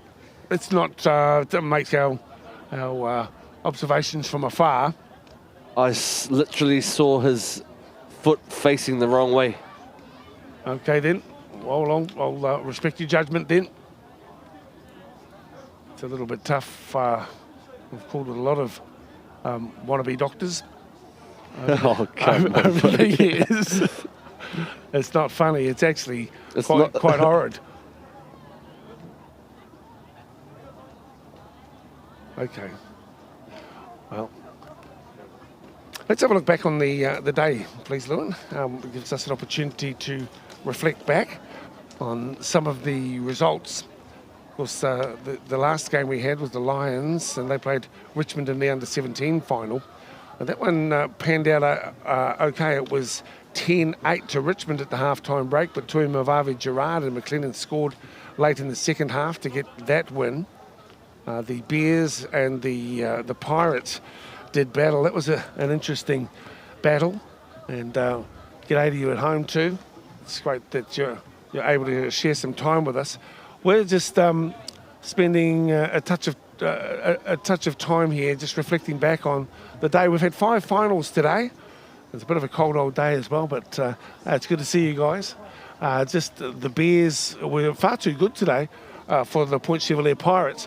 The Pirates came to town, but they just never really got out of first gear. And so the Glenora Bears were able to contribute to them, and they were up by 14-0 at the halftime break. The end result there, 30 points to 6, which is pretty remarkable for the West Aucklanders, but a wonderful performance for Bernie Piranata and the boys from West Auckland. Earlier on today in the 16s final, a very close and tough tussle that saw the Ellerslie Eagles get up across the Otahuhu Leopards. Rain falling here as well, which is also problematic, but we could be here for a while, and I'm just watching the stretcher being carried out now. What surprises me is that they don't have the ability to back the ambulance up onto the field. We've got our poor Ambos bringing the stretcher out, and we've just had confirmation from a little birdie, little Tui, who's told us that it's certainly a bad break. So our thoughts and our prayers go out to this young man and their family, who have a bit of a challenge in front of them, and I hope a speedy road to recovery. Thanks very much. Fair call too. We'll go down to Corey's in front of this Marist team, and Corey, obviously, you know, these teams have done it tough tonight because they had the delay because of the lighting towers going out. Now they've got this delay as well. So it's going to really test their patience, of course. We've got about 20 or so minutes to play, and are very tough on both squads. Yeah, look, and they seem to be handling it pretty well, to be fair, Dale. Everyone seems pretty calm. I guess they know it's out of their control. So just going through some passing drills here. Plenty of talk from the Marist guys, looking to keep things up. A lot of talk going on about this is our last half of the season. Let's really make it work. And I guess similar story for the Manukau side, a little bit more distressing for them, obviously, with the incident being right next to where they're warming up as well. So, look, plenty of distractions in this one for these two teams, but they'll be keen not to make excuses. And, for, you know, as you mentioned, kind of a quarter of their season left to go in anyone's game at this point. I suppose it gives them something to play for. I remember playing in a few finals that they try and seal out the victory for one of their brothers that have obviously fallen with a sort of serious injury. Yeah, of course they will, and there's a lot of emotion out there as well. And, you know, we apologise too for what is a decent pause, and you're probably sick. What are these guys rabbiting on about? I'll just say we can't cut back to the studio. We're live streaming the pictures. We're here at Mount Smart, so we might have a little look around at the crowd if we're able to as well, because they've showed a neat attitude as well in the crowd, and there's a whole lot of stuck through. And the Manukau and also Marist crowd have been awesome through this whole trying period, what with lights down, and then this significant time that is required here to get him safely into the ambulance. We'll go down to Corey as well. And Corey, we mentioned that both of these two teams will be struggling with the delay. But big ups to them as they try to maintain focus because they've got to go out and finish off the game. Yeah, that's right. Still some game to be played, so a real test for these two teams. But I guess still, looking ahead to next week, Point Chevalier versus Howick, going to be a really interesting battle. I think we called them a couple of weeks ago and Point Chevalier got over the top of them, but Howick was super impressive today. I thought their middles really stood up. And in particular, their outside backs after a tough start really got into their own. George Edwards was good after a pretty rough start to the game. And Point Chevalier, they just weren't the team that we've seen over the last couple of years. They look like they didn't really want it as much. Perhaps for them, it's good to get that one out of the way. But yeah, what are your kind of thoughts on how that one might go down next week? Yeah, well, I thought that the Bears were exceptional today. And Kurt Bernard, he was absolutely fantastic, the big prop forward, Corey. And so the Pirates, they just didn't seem to get out of first gear. A very unusual game because I'm so used to seeing them dominant. Kevin Locke, I don't know that worked so well for them. Dylan Moses had a very quiet game by his high standards. And the Bears, well, at this stage, looked like the team to beat. But as I say, the last time I've seen them in the final, they got whacked by Mount Albert by about 50 points. So I'm sure that that's not going to happen this time around. But even so, it was a very uncharacteristic performance by the Pirates. And considering how successful they've been in recent years, well, you know that they certainly can't play worse than that. And they'll be much better next week, you'd have to think. Yeah, that's right. Look, they've got so much quality in their side. They've got a number of guys who have played at those higher levels, obviously with the Warriors and that reserve grade competition as well. So plenty still to, I guess, like about Point Chevalier. But yeah, interesting with the spine. It really didn't work today. And I guess in part that is down to the fact that they just weren't able to win that middle battle. So need to get the big boys rolling. Salinga Kapau had a quiet day. Dylan Moses, you mentioned, had a quiet day. They've also got a couple of injury concerns. I think Tavita Latu came off with looked like a bicep strain, and Dylan Moses as well with a bit of an ankle injury. So going to be a big week for Point Chevalier. They need to get those guys iced up. But just on Glenora, you mentioned, it's hard to get over, I guess, the mental block of what happened last time in this final, but they look a really good team this year. I think the likes of Soape Kavaleku rolling through the middle really well. We saw Daniel Rielu Buchanan as well. Adding something from the edges there, and the class of Zach Tippins at hooker, I think, adds another dimension to that Glenora team. So, look, they look the goods at this stage, and I think, they'd probably be hoping they're going to come up against Howick rather than Point Chevalier. I think they'd still probably favour that matchup given their size advantage. Howick are actually a pretty small team by Fox standards. Certainly, I would think the smallest of the teams remaining in the comp. So for Glenora, I think that'll be the favourable matchup for them. And Point Chevalier, well, they're going to come right at some point. And for their sakes, let's hope it's next week. You look good on screen, Corey. So let's stay right there with you, mate. You're going well. What about the Lions? Because they were not really in the hunt today. The Lions outclassed. James Blackwell was out at the back, and it didn't work for them. And for a team that we've seen so dominant, really the Hornets stuck it to them. Some strong performances there, again from the boys out west. And Jethro Friend was very pleased to take that victory. But of course, we know that they too have to lift their game. They're up against a team that knows how to win. And so we perhaps saw the worst performance in a long time from the Point Chevalier Pirates. And they'll be up against the Hornets in next week's semi-finals. So a lot to look forward to in that clash. And who are you favouring when those two teams roll around next week? Yeah, look, I think, you're going to see a much improved Point Chevalier effort. There's no doubt about that, and they're not a team that tends to play two bad games in a row. Remembering, I think they only lost 3 or 4 games throughout the whole regular season. So, they'll get things right. They know that wasn't up to their standards, and there was a lot of talk about, this is the culture we set. It's time to walk the walk. Well, they didn't manage to do that today. So, look, I'm sure it's going to be an improved effort from them. But just on the Mount Albert Lions, it was obviously a tough year for them. They lost Willie Swan a few weeks out from the start of the season due to work commitments. They bring in 2 young coaches, Phil Gordon and Cody Walker, 2 very good young coaches who are going to grow over time, and the squad's going to grow over time. But they were probably lacking a little bit of X factor on previous years. They brought a couple of guys in to try and address that. But yeah, look, uncharacteristic kind of performance from Mount Albert today. In a way, I guess they're in a rebuilding stage and they're going to come back up bigger and better next year. But it's great to see the Foxes nice and competitive this year. There was a number of teams who were kind of vying for that 4th position, and the Northcote Tigers in particular, who came big in the second round, won a number of games back-to-back, pulled off a number of big upsets. They beat Papakura, they beat Glenora as well. So Northcote are going to be one to watch next year. And Dale, the rumour I'm hearing is Dylan Moses and Kevin Locke could be going back to to Northcote next year, which is only going to improve them. So it's going to be interesting looking ahead to next year. Of course, we do have a bit of footy to play this year in the Fox, but looking ahead to next year, I think there's some big things on the horizon as well. Well, big ups to Jeff and the team over there in Northcote. Listen, while we've got the chance, and you know what's going on field, so please excuse us as we fill up some space here for you on our live streaming coverage. The young fella here went along to the Shaman Cup today, and he saw Otahu going with the Bay Roskill squad. So, Lewin, I might ask you a couple of questions. Firstly, Bay Roskill got up late in the game, but Otahu obviously went in as favourites. They finished top of the pool in the Shaman Cup, and everyone expected them at their home ground to knock over Bay Roskill. Credit, though, to the boys from the Bay. They got up with the win, and they go straight through to the final. It must have been a good performance by them. That's right. Every time both teams have met this year, Bay has got up. Of course, you'd be happy, Dale, as a Blockhouse Bay Cougar Junior, and me personally being an Otahu Leopard supporter.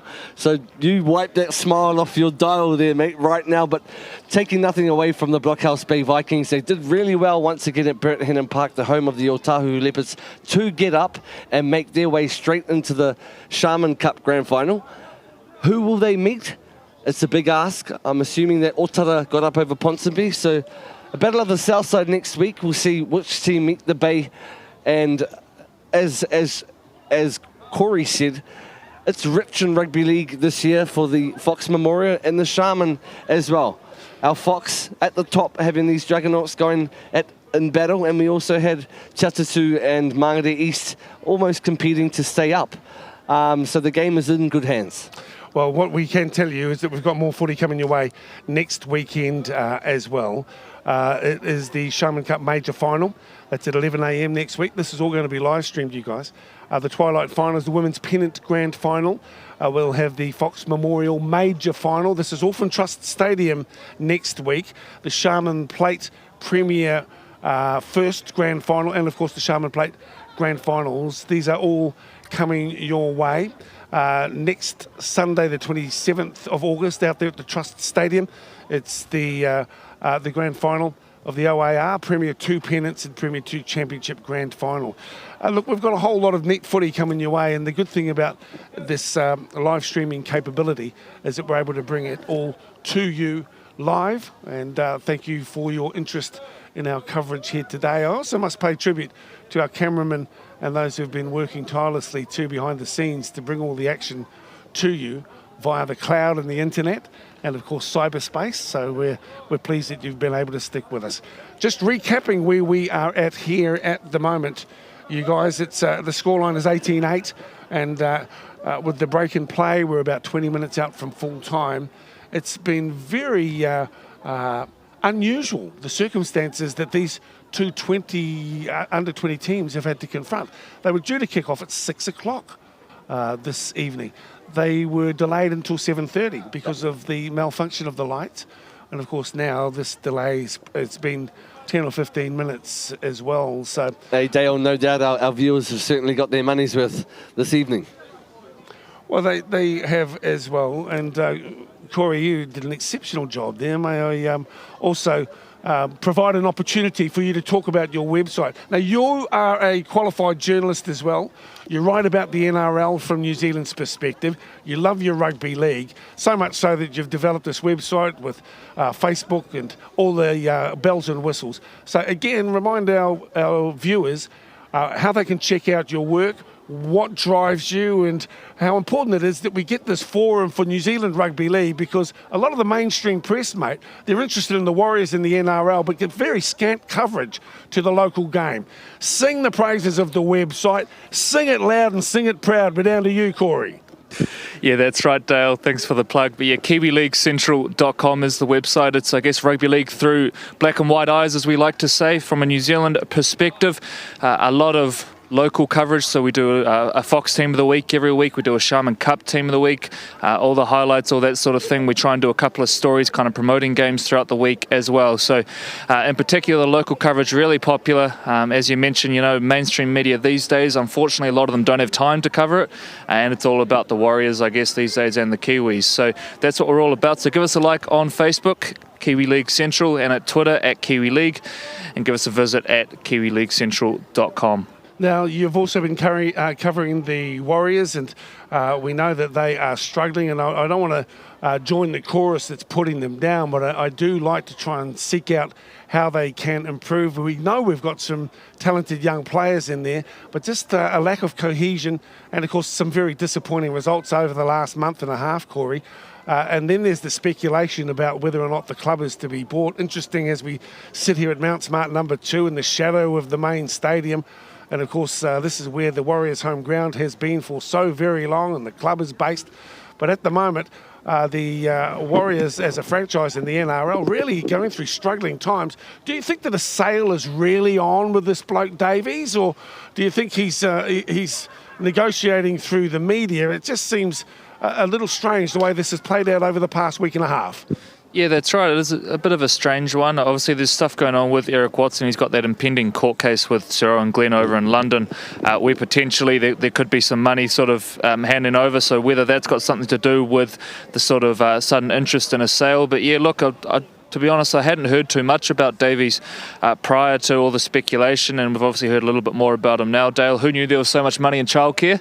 But yeah, look, it's interesting times, I think, for the Auckland club. One thing this club doesn't need, in my opinion, is more movement. They need some stability, and I think that includes, keeping people around for a little bit and letting them try and get their plan out. So it hasn't been the season anyone wanted. It hasn't been the season anyone expected. I think, a number of members in the spine have obviously come across as Kiwi internationals. There was a lot of expectation there, haven't lived up to that. But I think one thing that is important to look at, Dale, is the fact that the forward pack is very young, and unfortunately at times this year they've been pretty inconsistent. Obviously Ben Madalino's come back and had a strong finish to the year. Jacob Lillyman has been a consistent performer for them, but on the whole a pretty young sort of forward pack, which hasn't helped.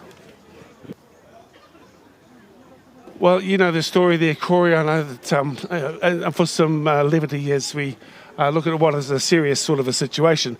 You know that all Māori, we travel with guitars in our pockets, and I just so happen to have one here. So to cut with us, we'll just sing you a little bit of Reet Petite. What do you do that, son? What do you got for it? Look about, look about, look about, look about, ooh-wee. Look about, look about, look about, ooh-wee. Ooh, ah, ooh-wee. Well, she's so fine, fine, fine. She's so fine, fine, fine. Well, she's so fine, and she's so fine, fine, fine. Oh, she's really sweet. The girl is really kind of neat. Well, oh. Reet Petite, the finest girl you ever want to meet. Oh, that's the first stat. I didn't think that's got to be a first. Hard case. Killing some time in a rather unusual way. Hey, the footy's still on, and we are just sort of mucking around a little bit here as we kill some time before getting back. What about these blokes on screen, though? Hats off to them. Thanks for that, Lewin. You're a strange sort of a dude. But here we go. They're keeping themselves warm out there. And we still haven't identified who the man down is. But Corey, I'm not quite sure. You've probably got a little bit better view from where you are as to what's happening out there in the middle.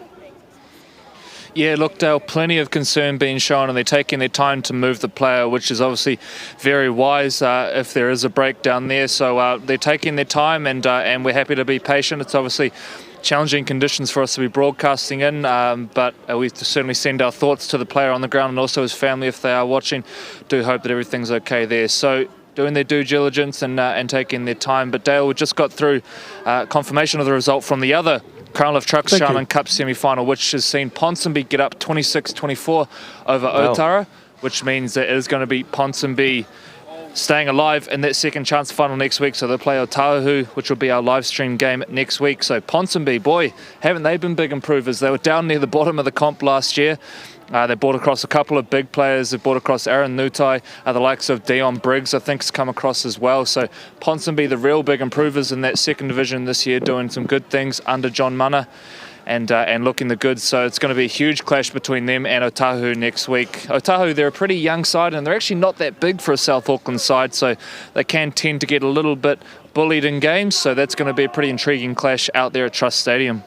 Yeah, I'm really pleased. I grew up through the era where Ponsonby were at their strongest. I know I'm talking probably before you two guys were born, but we're talking the Roger Bailey era and the Rota brothers and Brian Tracy. So they were one of the powerhouses of Auckland Rugby League. And we've always run the risk too, Corey, of losing our central Auckland identity. City Newton has gone. It's so important that we maintain these clubs, and Ponsonby's an example of that. And 15 minutes to go. Of the remainder of the second half in this game. Thank you. Thanks very much. Just getting back to the Ponsonby result, and it's so important that we maintain a central Auckland-based club. And Ponsonby, I'm led to believe, too, have been strengthened by the old boys from St Paul's College coming back to bolster the troops. Is that how you read the play too? Yeah, that's right. Yeah, they've had a number of boys coming back and sort of help out in a number of different roles. They're actually off to Hawaii at the end of the year. They're going to play the Ohana tournament over there, and they've done something pretty cool. They've opened up 2 spots to Sharman Cup players from other clubs. So I think you can sort of enter a bit of a fundraising thing there and try and get across on that tour. So that'll be a heck of a trip over to Hawaii. I think they're going to play a couple of international teams over there as well. But you mentioned the changing demographic of Central Auckland, and had a good chat the other day actually to Gus Fapuli from Richmond, the chairman out there, and he just said, from when he was playing as a youngster to now, the area's changed so much. They've really had to adapt the way they try and target players in terms of recruitment, and they've had to offer different things. So, Richmond, for instance, they've got a lot of good stuff going on out there now. From a community point of view, they've got kids there doing schoolwork before training, trying to get into that sort of side of things. So the Central Auckland clubs in particular having to make a big effort, but also our North Shore clubs, of course, where rugby league has fallen away a little bit in the past, which is why it's been so pleasing to see the Northcote Tigers doing really well this year and having a strong presence out there. So times are changing, Dale, and we've all got to adapt. But look, rugby league's always going to be strong in Auckland. We know that. It's just about making sure that we keep pace with all the changes. The way that Ponsonby are playing at the moment, Corey, you've got to think that they'll be fancying their chances of knocking over Otahu. Otara are always a tough proposition deep into the Sharman Cup season. We've seen them before, very strong, and of course now, it's anyone's game. So big ups to the crowd who've stayed on here as well. There they are, and they're all rugged up. They'd like to be at home in front of the heater and in front of the fire, but at the moment they're all rugged up tight. And I just like to pay tribute to the supporters of the code, because today it wrapped up all of our schoolboy footy, wrapped up from the under sixes and right through the grades. So to the mums and dads of our game, the aunties and uncles, the brothers and sisters who really are such an important part of the game, we salute you this afternoon and this evening. And to these young men, well, I just really feel for them, because not only do they have to look at the stark realities that they confront, because there are inherent risks in contact sport, and at any time you could end up being on the ground like this guy is at the moment. We have purposefully chosen not to identify him because I don't know who it is, because he went down with his back to the ground. But also, I don't want to say it's one guy because it could distress family members. And also I respect our director's decision not to do the replay, so you can see how graphic the injury was. And remember, these are under 20-year-old guys, and they've got a whole lot of life ahead of them. Okay, it's a broken leg, so we're hoping that he's able to come back from it. There's the stretcher from the Ambos coming back in. I know I might have sounded a little bit critical of the Ambos and the pace they move at, but they have to be very deliberate with their actions. There we are, Mount Smart Stadium, number 2, with a nice little reddish tinge in the background. And we'll give you some nice pretty pics around the place too, so we can get a look at all things. Here they come. I think they're going around to pay tribute to their mate. And, this is a lovely touch too. This is sport, the realities, and sportsmanship, and whanaungatanga, and mateship, all on display out here.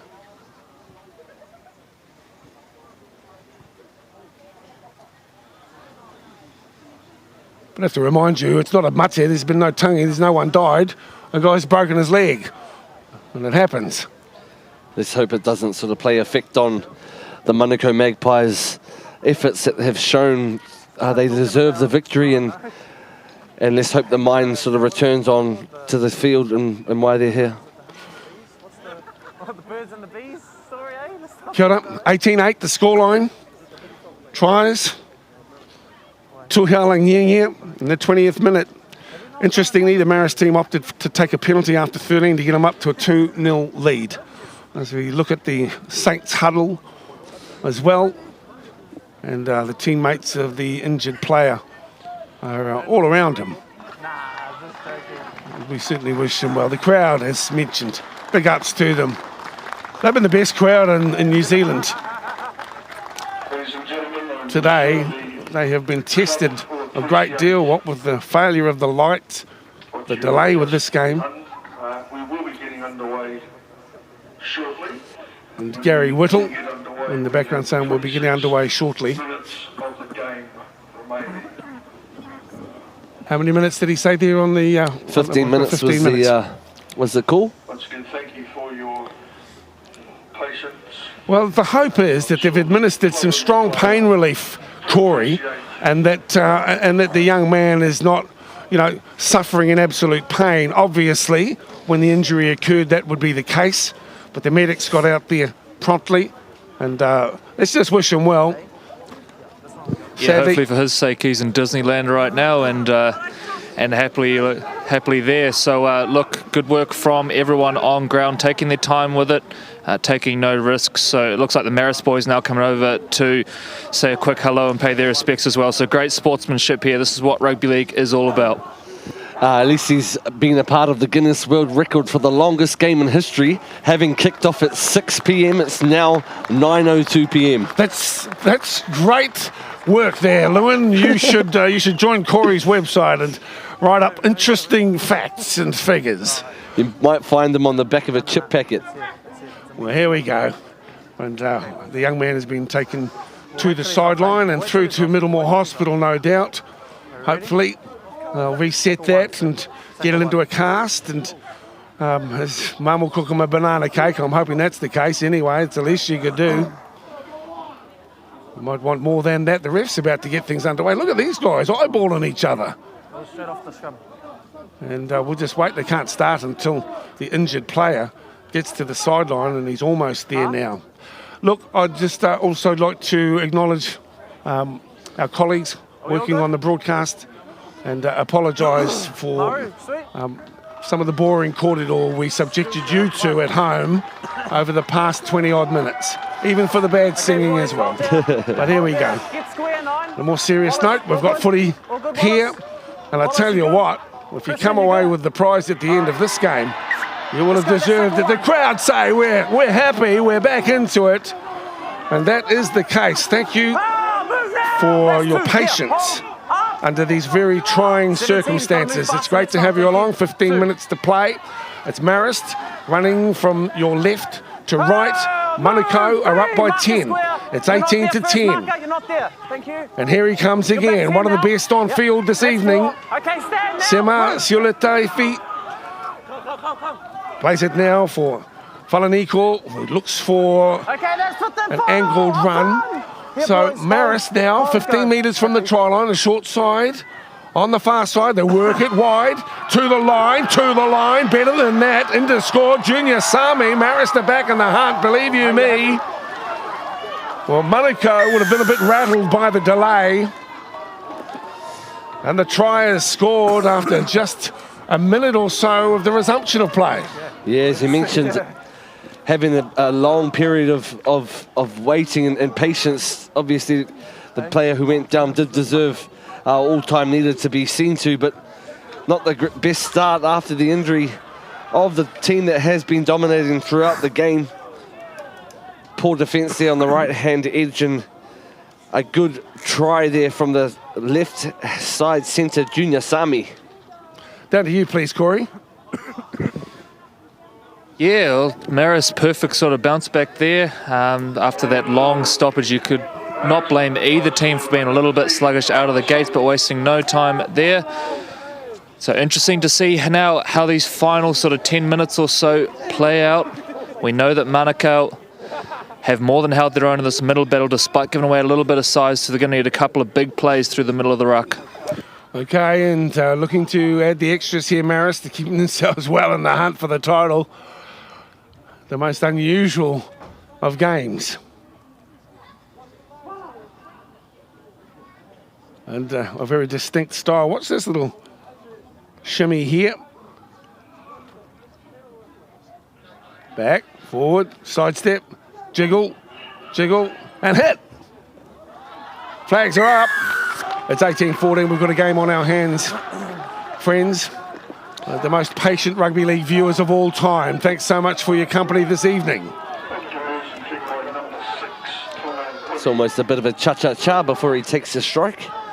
But we've seen quite a few styles of goal kicking in recent years. Boys, time to run here, please. Don't go offside. All right, here we go. So the number 6 will get us underway. Good. Tamore Nati. Maris to survive. Well, they have the football. Okay, tackle one. Up now, 4. Get off him. Tagetepu makes the tackle. Marist is your try scorer. Trying to shunt his way forward. The big defence of Christian Harriman. Thank you, Christian. Good communication out there. Well, I think that if there were emotions running high, Corey, the injury might have placated some of these young men's attitudes. Yeah, and fair enough to be, looking at your mate on the ground like that. I think for some of these guys, it's going to have shaken them up a little bit. Marist with a real swagger in their step now and marching down the field. So it's all advantage Marist as we head into the final exchanges. Well, there you go. You can see it on screen. It's just on 11 to play. And it's anyone's game here in the final of the under-20s. Into touch here on the northern side. Taken back inside. Sawalunga. They're taking it back. The tap is taken. Love here. Centre field. Working hard to all. Okay, that's second one. Off from line. Thank you. He's 32 from the line. I've been impressed with Falaniko's effort since he has come on as the distributor. And that's him with the football in hand right now. You get on to Lavia and he lines up Teorema. Teorema right in front of the post, 15 metres out from the try line. Falaniko with options left and right. He opts to go to the former. And it's the cutout ball searching wide to the try scorer, Junior Sami. But the Magpies are up quickly on D, but they're under the pump here. And some questions being asked of their defensive line as Josiah Leoto-Aken takes the ball close to the line, but he loses it as he approaches the chalk. And a touchy's call for a knock-on. I was really pleased the way Samuela Fisitalia, the fullback there, who was outnumbered on his side, on his edges, but he read the play, read the pass, and manned up and put his opposition down. 20. Coming up to 10 to play here in the under-20 open final. Okay, James. We ready? 18-14 is the scoreline that we are witnessing here. We're still waiting for your last man. It is anyone's game. Who will come home stronger after the massive delays Let's go, boys. Pack your and stuff. unusual circumstances of this final? Ball in. Well, Out. feels like our young men will be the winners on the day either way. Oh! The attitudes that they're displaying out there, the Good patience tackle. with the circumstances. We see the wind-up time now on. 20 metres out from their own line. You're not there, Alex. The Maggies, the darting run this time from young Des. He's had a strong game, hasn't he, Lewin? Certainly, Dale. He's, as I mentioned earlier, he's got a good head on his shoulders and he knows when to run. That was another example of one of the markers not being square, and it gives him the rights of way. No'oro Takairangi does well, as does Tamahore Nati. Gets the kick deep downfield where it's taken by the fullback, John Tuilua. A decent chase on as well. Well, the man out wide, particularly Tangatepu, who makes the tackle. Across field comes Vitalia Sheriff. He looks like he can go too if he's given some space. The 5 within the Salunga. Okay, Okay, move now, 9. Thank you, that's enough. So he's 5 short of the halfway. Marist, the back rower, gives a chance with it. Tupou Niua. Move! He's manhandled and put away, and the tackler whakatana. Good direct carry this time around from the Marist centre, Taurima. Now delivered up and onto the boot. This one is deep. The take important. It's allowed to bounce end over end into the end goal, going towards the dead ball. You've taken it out. You've And taken then it out too. It's touched your pushed leg. it dead. Touched your leg, drop I out. think that he'll go No, underneath two, the crossbar you've touched your here. leg and it's gone dead. It's all dropped out. Yes, sir. And that's the way it's read as well. Tanga Rama, he just couldn't believe it. He thought it's got to go. It's got to go. And he was hoping like hell it would, but it didn't. I suppose that's almost the result that he deserved for not getting to the ball on the full. Sometimes nowadays with those types of spiral bombs that you don't know where they're going to head, it's the wiser move to let it bounce.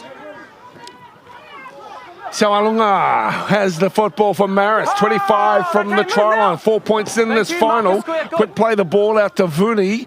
Now an angled run and then straightening late. Tackle 2, release him. It's the 18, Falaniko. He'll play the ball to the standoff who delivers up to the second rower. His name is Leote Arken. And he now is 10 metres out from the try line. Can Marist get across the line? The turnaround and the angle for the 22. Siolete Ifi, who's been one of the best out there today. Pushing wide, fancying their chances. The ball has gone back behind the runner. Scooped on late by Teorima. He'll come back into the traffic. The fifth and final tackle finds the Manukau Magpies working hard. Can they chase down one more? Out it comes to Tongavuni. And the kick is average. And it is retained here by the Magpies. Finally get hold of the football. 4 points in it, Corey Rosser. And a long way from where they want to be. But they've had to weather quite a storm since the resumption of play. Yeah, they have indeed. Barely had any possession since we got back underway. So this will be a welcome reprieve. They need to complete this set, get to a kick, and then look to build themselves back into this game. Right now, Marist firmly on top. 4 points in it. The Magpies, a chance to take the championship, spinning his way forward as Fisitalia. Young Samuela is to play it midway between the 30 and 40. A shaky sort of a ball and attempted to call it a forward pass. 42 from their own line. Dummy half work for To'ofohe. He's good. He'll get the kick away, chip over the top. Which way will it bounce? Anyone's ball. Here's Manukau. They've come up with the ball. Manukau have still got it. Onto the standoff. Clear run to the line. And one of the best in the game so far today has sprinted across the line. And it was, in fact, the rake who's had an outstanding game today. Des To'ofohe, one of the best on the field. And the bounce was sweet. Tamore Nati was thinking smartly, but the bounce favoured him. Let's have another look and call us home, Lewin. Yeah, I was surprised that he went for the short chip and chase, but it bounced right into his hands, and he showed great generosity to be able to draw the fullback and pass it on to no one who deserves better. Desmond To'ofohe. Great play from him. He's been one of the best this afternoon, Corey. Yeah, absolutely, and it was nice skill at the end there. The draw and pass, not easy in these conditions. And it came really against the run of play. They were rucking it out of their own end, and then just a little break there, spotted a little gap between the Marist defenders. It was all they needed. So nicely finished by the Magpies. Thank you, Steve. So there he is. He's had a strong game, both in the distribution role. He's also been all over the park and on defence, very committed. As we look at the number 7 with the opportunity to add some extras here, that puts it up to 22-14. There's still time, but for Marist, they'll have to get hold of the ball quickly and work their way upfield. There's Des To'ofohe. Congratulations to him, and he ranged up on the outside of Ngati as well. And he's had a solid hit out here, as I say. It's been very trying circumstances. I've even noticed him putting some big shots on Dale. He's quite a nimble hooker. Obviously showed some speed to be able to cross over the line there, but he's made about 50 tackles, I think, this game so far. It's a rough guess, but he's been everywhere, Desmond To'ofohe. Remind ourselves, some of these boys are still 18 years old as well, and the player catchment around the Manukau Magpies area must be feeded from schools like Mangere College, Aorere College, Steel Arcel, and having boys represent this important age group, especially having the Warriors under 20s, the Holden Cup, no longer next year. It's very important that our boys continue to play rugby league at this level. Well, there is your try score unsuccessful with the conversion, as you have noted. 22 points to 14. It's Gary Whittle in the background, 10 minutes to go. and should pay tribute to him as well, Gary Whittle.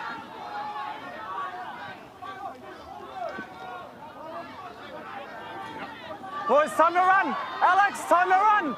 Alex. Thank you. Did I hear Mr. Whittle say Okay, that there was what's the tackle? 14 minutes left?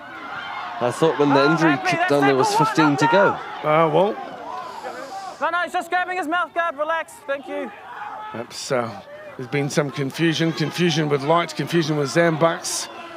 Confusion has reigned, son. They always said that there was 3 types of people that can count, the ones who can and the ones who can't. That's right. I've heard that one before. Let's go down to you, Corey. And the number 2 with the football is Alama. That's 3. Up now. Here. Maybe Corey can get a bit of a clarification of how much time on the actual game clock is left. That would be neat. Okay, Well, that's there we go. tackle We've got 4. it here.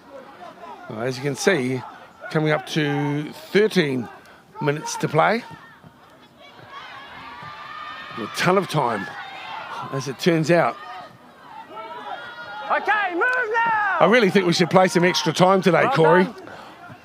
Oh, don't make us pull No, out. I really think we should. Don't Dale, make us it's- pull out the guitar again. Sorry, Corey. It's well past my bedtime already, Dale. I can't do extra time.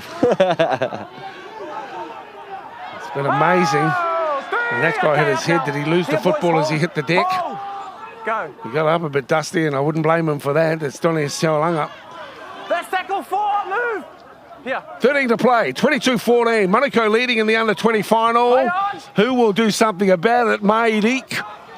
5th and final. Off I love now. here. Move. It's the 5th and Mark final the square. tackle for him. Here. He's 15 in from the northern touchline. And back it comes. I guess the standoff was tempted to fire the ball high. Shaz Nedu almost an intercept as well, as the 7 there. sensed Not an on opportunity but couldn't quite convert Come it. down here. That's right. Well, he was far few numbers there on the right-hand side. Didn't want any player to go around the outside of him. Had the nous to be able to identify an Hey, don't creep forward. intercept opportunity, but unfortunately knocked the ball forward. Well, this last 12 minutes will go quickly, mate. Watch how it rolls down.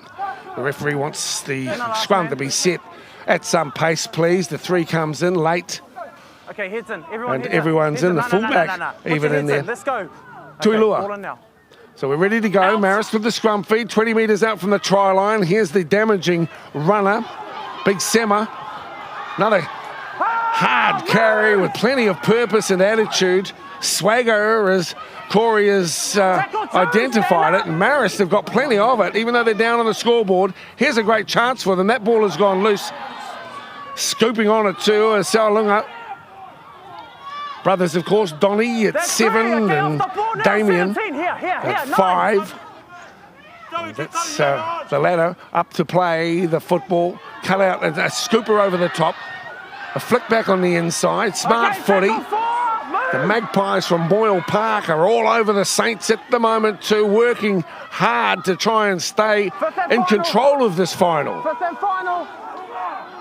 11 minutes to play. It's the 5th and final for Marist. Back in a crossfield. In fact, it's looking at the grubber into the in goal. Some pressure at the back. The Saints have come up quickly. Good return of the football too. Well, Korunato John, he gets back into the field of play. And his teammates breathe a sigh of relief. Monaco close to their line, yes, but a full set at their disposal. That's right, Dale. He had attackers firing down at him. He had the posts in the way as well.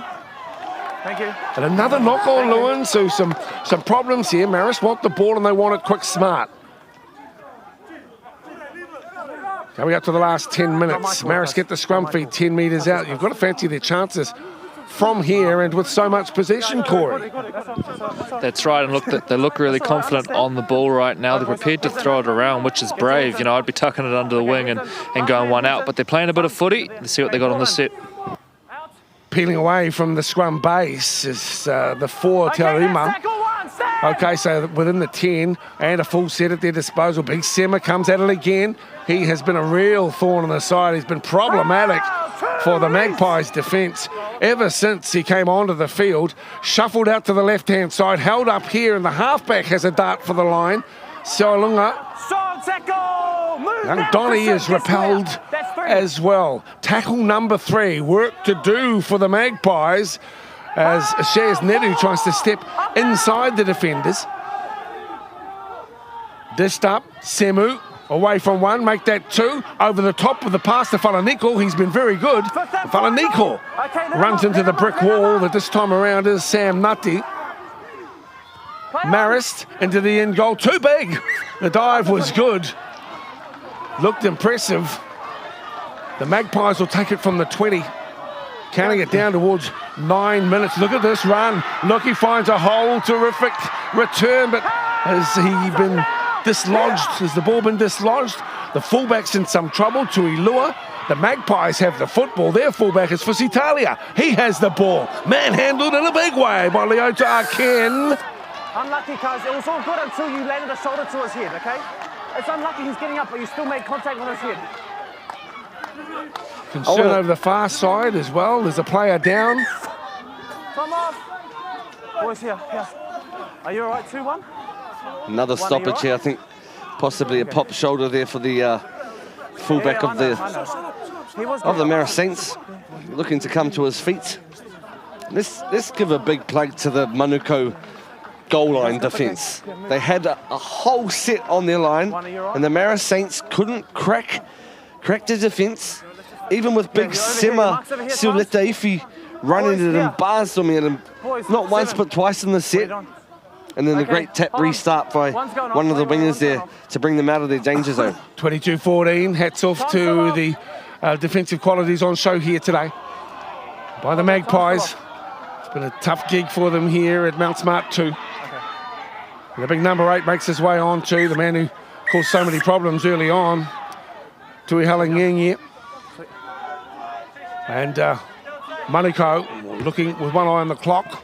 That kick is deep into the Saints' territory, in fact 30 metres out from the try line.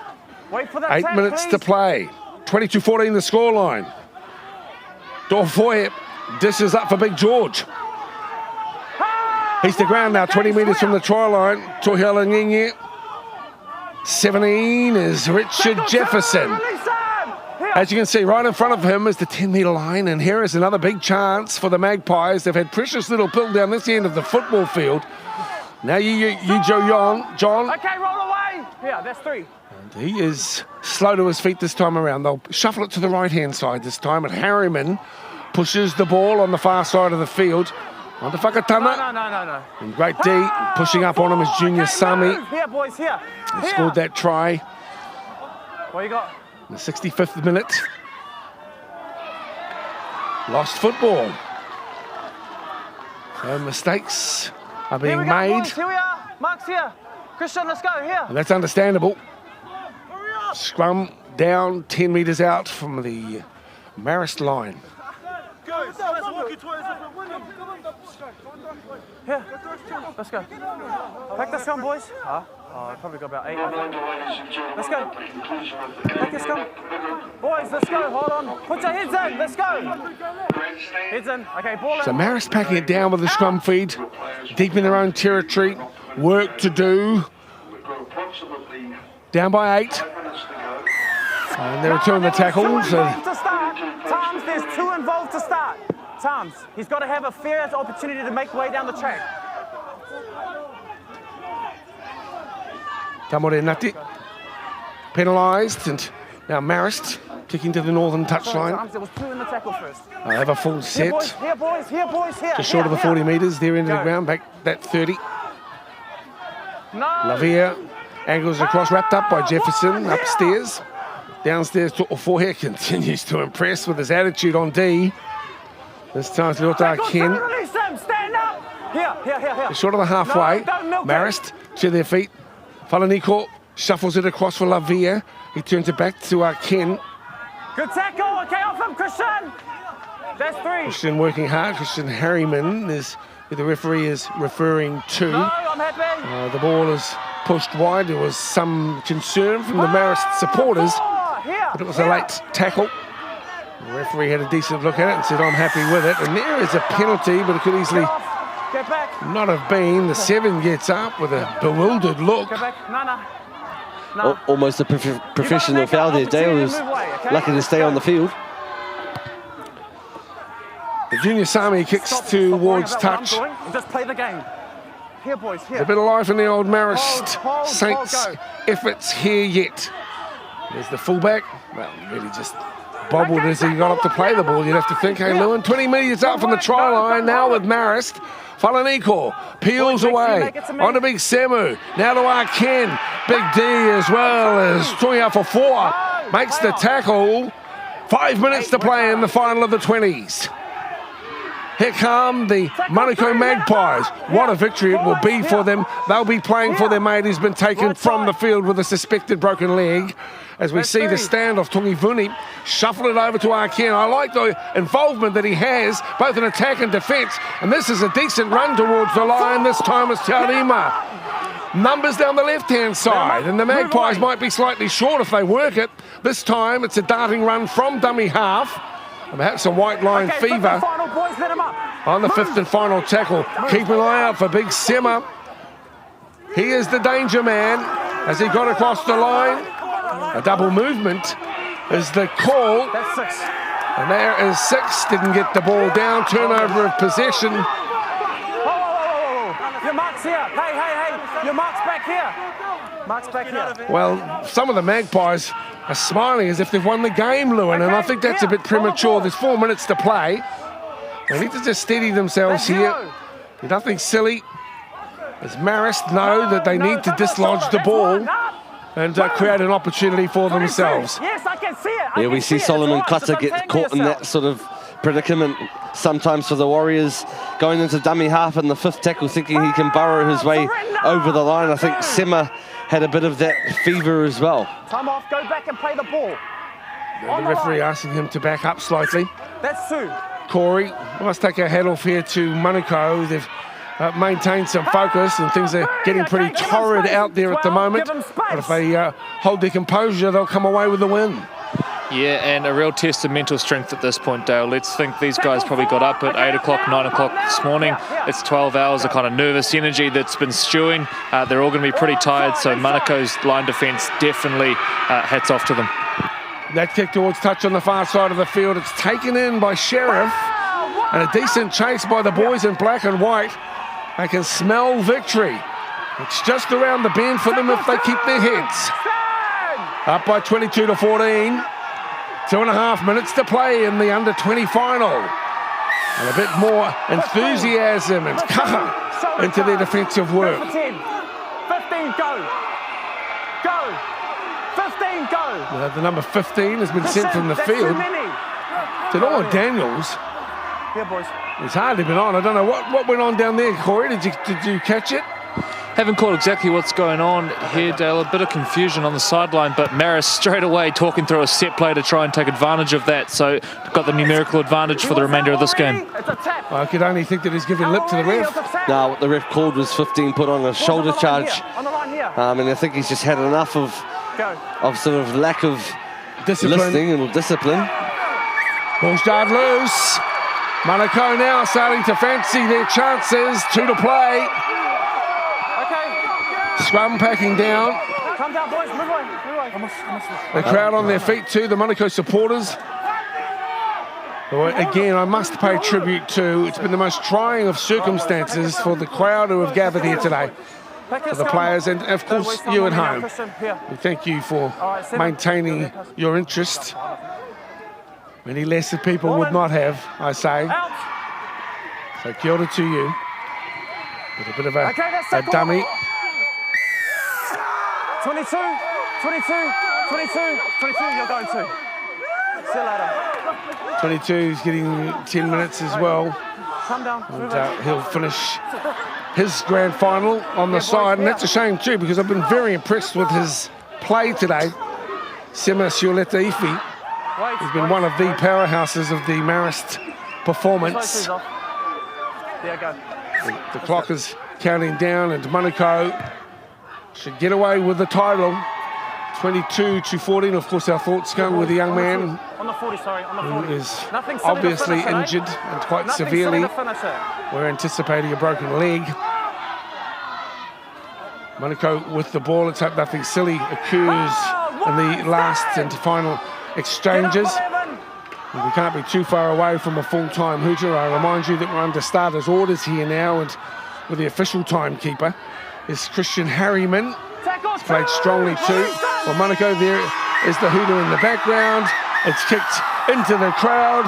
It is the Monaco Magpies who are the victors in the under-20 Open final here at Mount Smart Stadium. The Brotherhood have won. The Iron are satisfied, but I'll pay tribute to both teams as well. And again, we're reminded of sports magic as we see the victors there, and the embraces, the elation, and the disappointment as well on the other side of the equation. We congratulate the Magpies. They've had a tough few years, the Monaco Magpies, and this will bring great joy to the club rooms at Moyle Park. And take my hat off to the Marist Saints, who tried strongly in trying circumstances, but in the end, as always in grand finals, there can be but one winner. 22-14 full time. It's the Monaco brothers from their rugby league club, and things aren't quite finished here as well. Some of these young guys get a little bit hot and heated, and Troy Hardy's in the middle, so Troy will keep them apart, I'm hoping. There's no need for silly behaviour. What has been a remarkable and very trying Magpies game. So things are just threatening to get a bit out of hand here. And back they go to the crowd. And that's more like it. Monaco now in front of their home crowd. And congratulations to them. We'll get the post-match interviews in a moment with Corey Rosser. It has been a remarkable conclusion to our big day of finals here at Mount Smart Stadium. And for the Monaco Magpies, as I say, Lewin, they don't win too much. And so they'll be absolutely thrilled to be able to take this trophy home. Yes, and I was glad that the crowd, we almost cued them in at the right time to prevent any sort of ugly occasions, fisticuffs, to spoil what a great day of rugby league's been down here at Mount Smart number 2. From the first game at quarter past 11 all the way to this evening. Monaco squad fully deserve this celebration, and obviously their hard work throughout the whole season has come to fruition and has paid off. Certainly, they can hold the under-20 trophy aloft, and good on them. And I think Troy Hardy too, who's the digital manager for Auckland Rugby League, and also, you know, a big guy, loves his footy, and he was able to, with others, just stand between the two teams. It has been a game of heightened emotions, there's no doubt about that. And while there are disappointments, of course, let's go down to Corey and hear some of the post-match reaction. And he's with the skipper from the Monaco Magpies. Thanks, Corey. Yeah, we're here with Christian, the skipper of the Monaco Magpies. I guess the first one, the obvious one, I think that game took about 3.5 hours from when you finished warm-up to when you finished the game. Unlike anything you've ever experienced before? Never experienced anything like this, but just proud of all the boys. Everyone pulled through. That's all we came here to do. Just play our hearts out, win the game for our families, and yeah, that's pretty much it. It was a very emotional game as skipper, where you're having to constantly try and just keep your team under control. Yeah, especially during those penalties that were given away. It's just easy meters for the opposite side. But like I said again, we just stuck through, and we just kept our cool. And they pretty much won us the game. You lost your teammate to a serious injury. How hard was that to overcome in terms of, you know, what you saw there and refocus on the game? Oh, it's very sad, but I just regrouped myself, got the boys in, and just said we'll do it for the brother that went off on the ambulance. But other than that, he should be okay tomorrow, and he'll be surprised with the win. What was it that gave you the advantage in the end? Because it was a pretty close game for the most part, but you seemed to overrun them late. Yeah, I think momentum was our strong point of the game, and once we got momentum, we just kept keep getting the easy meters, keep getting the easy penalties. And yeah, that's how we win. Yeah. And the celebrations will be big tonight, I know, but I dare say you might be off to the hospital first to pay a visit. Yeah, definitely, man. Definitely have to pay a visit. But yeah, thanks for everything, man. Christian, congratulations, enjoy the night, and we'll see you next year. Yeah, thanks, Vic. Thank you. There is Christian Harriman. Congratulations to the Monaco squad. As I say, the trophy cabinet's a little bit bare. And let's go and hear the boys in their celebration mode.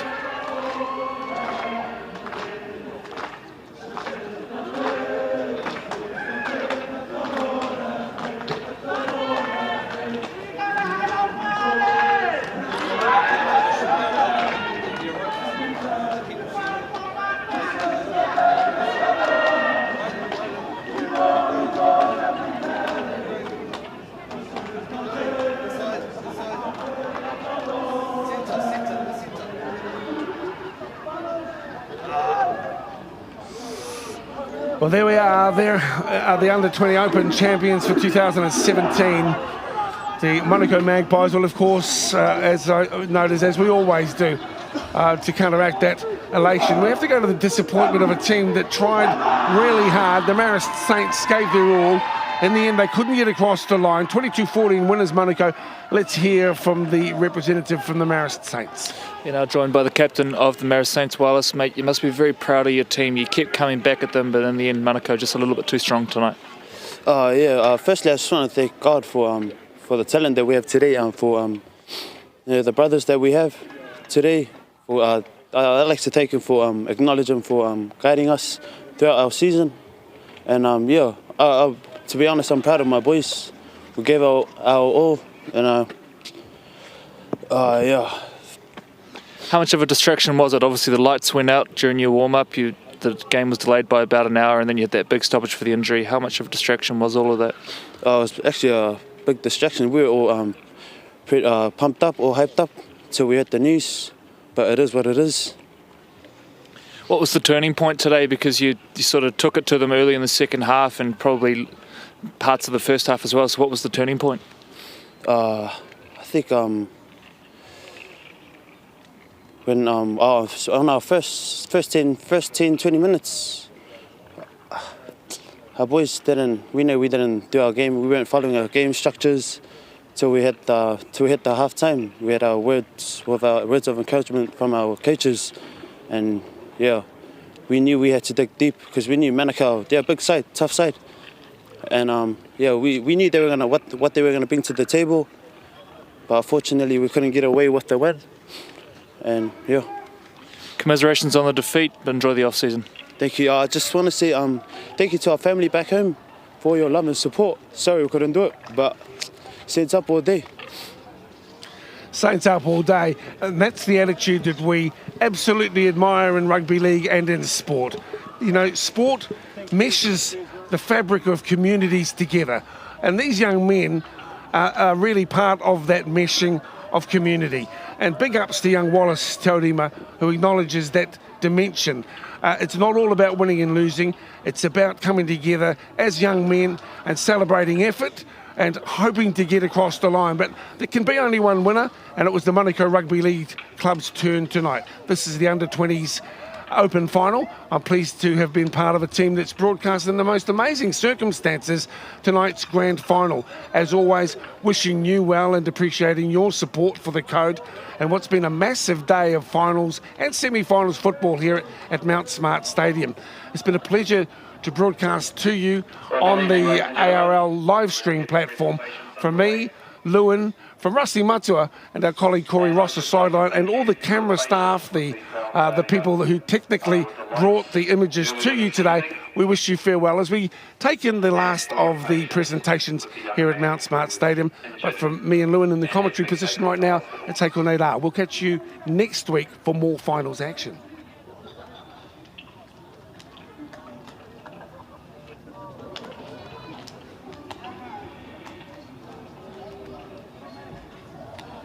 I'd just like to congratulate both teams on an excellent final. A round of applause to both Marist and Monaco. It's certainly been a very interesting season for the under-20s. The Manukau team came in on the third week of the competition.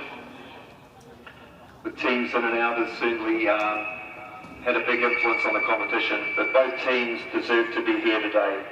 Now I'd like to invite the match officials up to receive their grand final medallions from Steve Lockwood and Janet Whaley, who have been the grade managers for this year.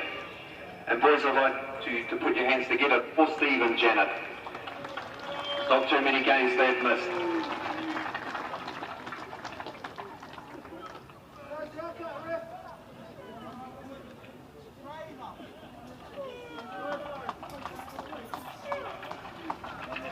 Touch judges and match manager, Mrs. Julia Rudolph Carina.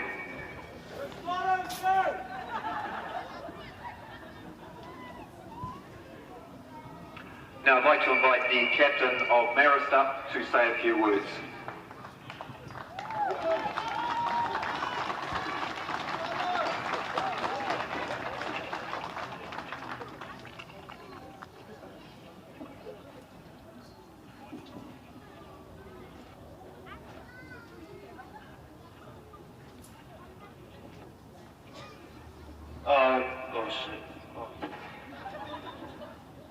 I just especially want to thank our Amen Father. Without him, none of this would be possible. All glory back to God.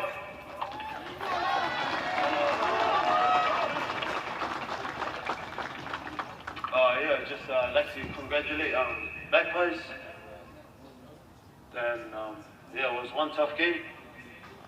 And just want to thank our family for supporting us through day one. Bad luck to you all. Sorry we couldn't get away with the victory, but honestly, I'm proud of my boys here. I'm proud of my boys. We had a tough season. Throughout our season, we were lacking in numbers in training, but still, no excuses. And yeah.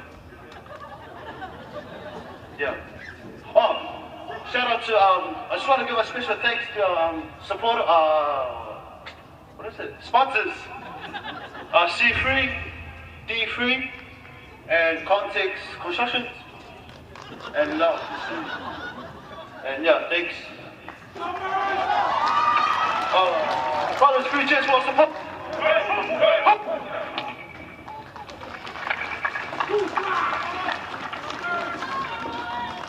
Now I'd like to invite you to bring your team up to receive your runner-up medallions.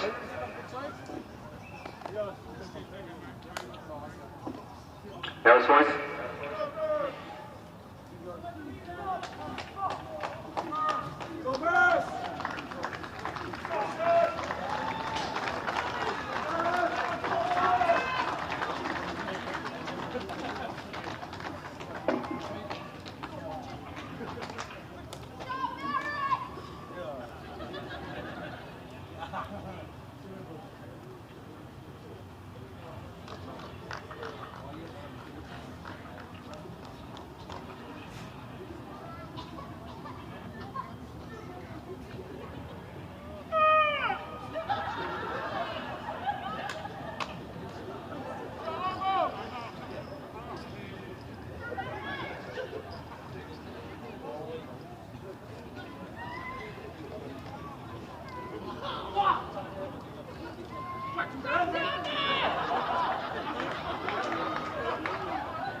Ladies and gentlemen, another round of applause for the Marist.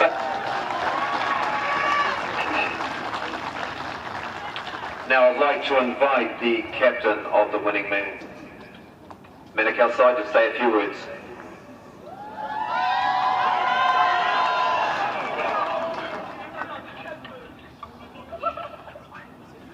First of all, I'd just like to thank our Heavenly Father for guiding us, everyone here today.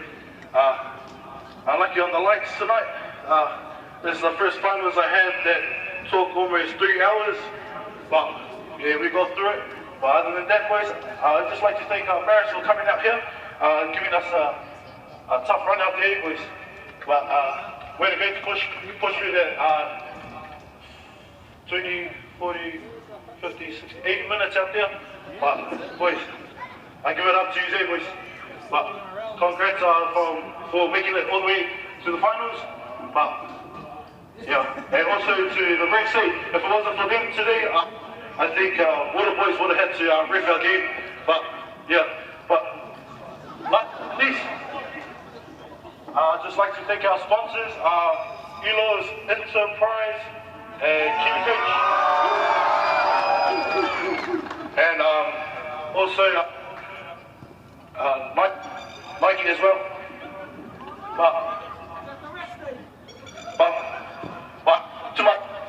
We had a rough season at the beginning of the year, and we had to start all over again when we moved to Manukau, and we pushed through it right through the season, and we got here. And I believe in my brothers and our coaching staff as well for getting us here today. But boys, 3 cheers for Maris. Anna. And last but not least, our supporters. Anna.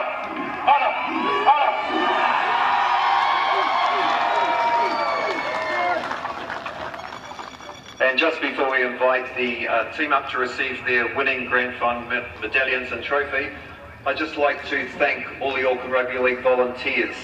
They were here at 7 o'clock this morning, setting the fields in place, getting everything ready for all the teams that play today, and a big thank you to our volunteers. Now I'd like to invite the captain to bring your team up to receive Grand Final winning medallions.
And if the captain would like to come back, please, to receive the Under-20 2017 Cup.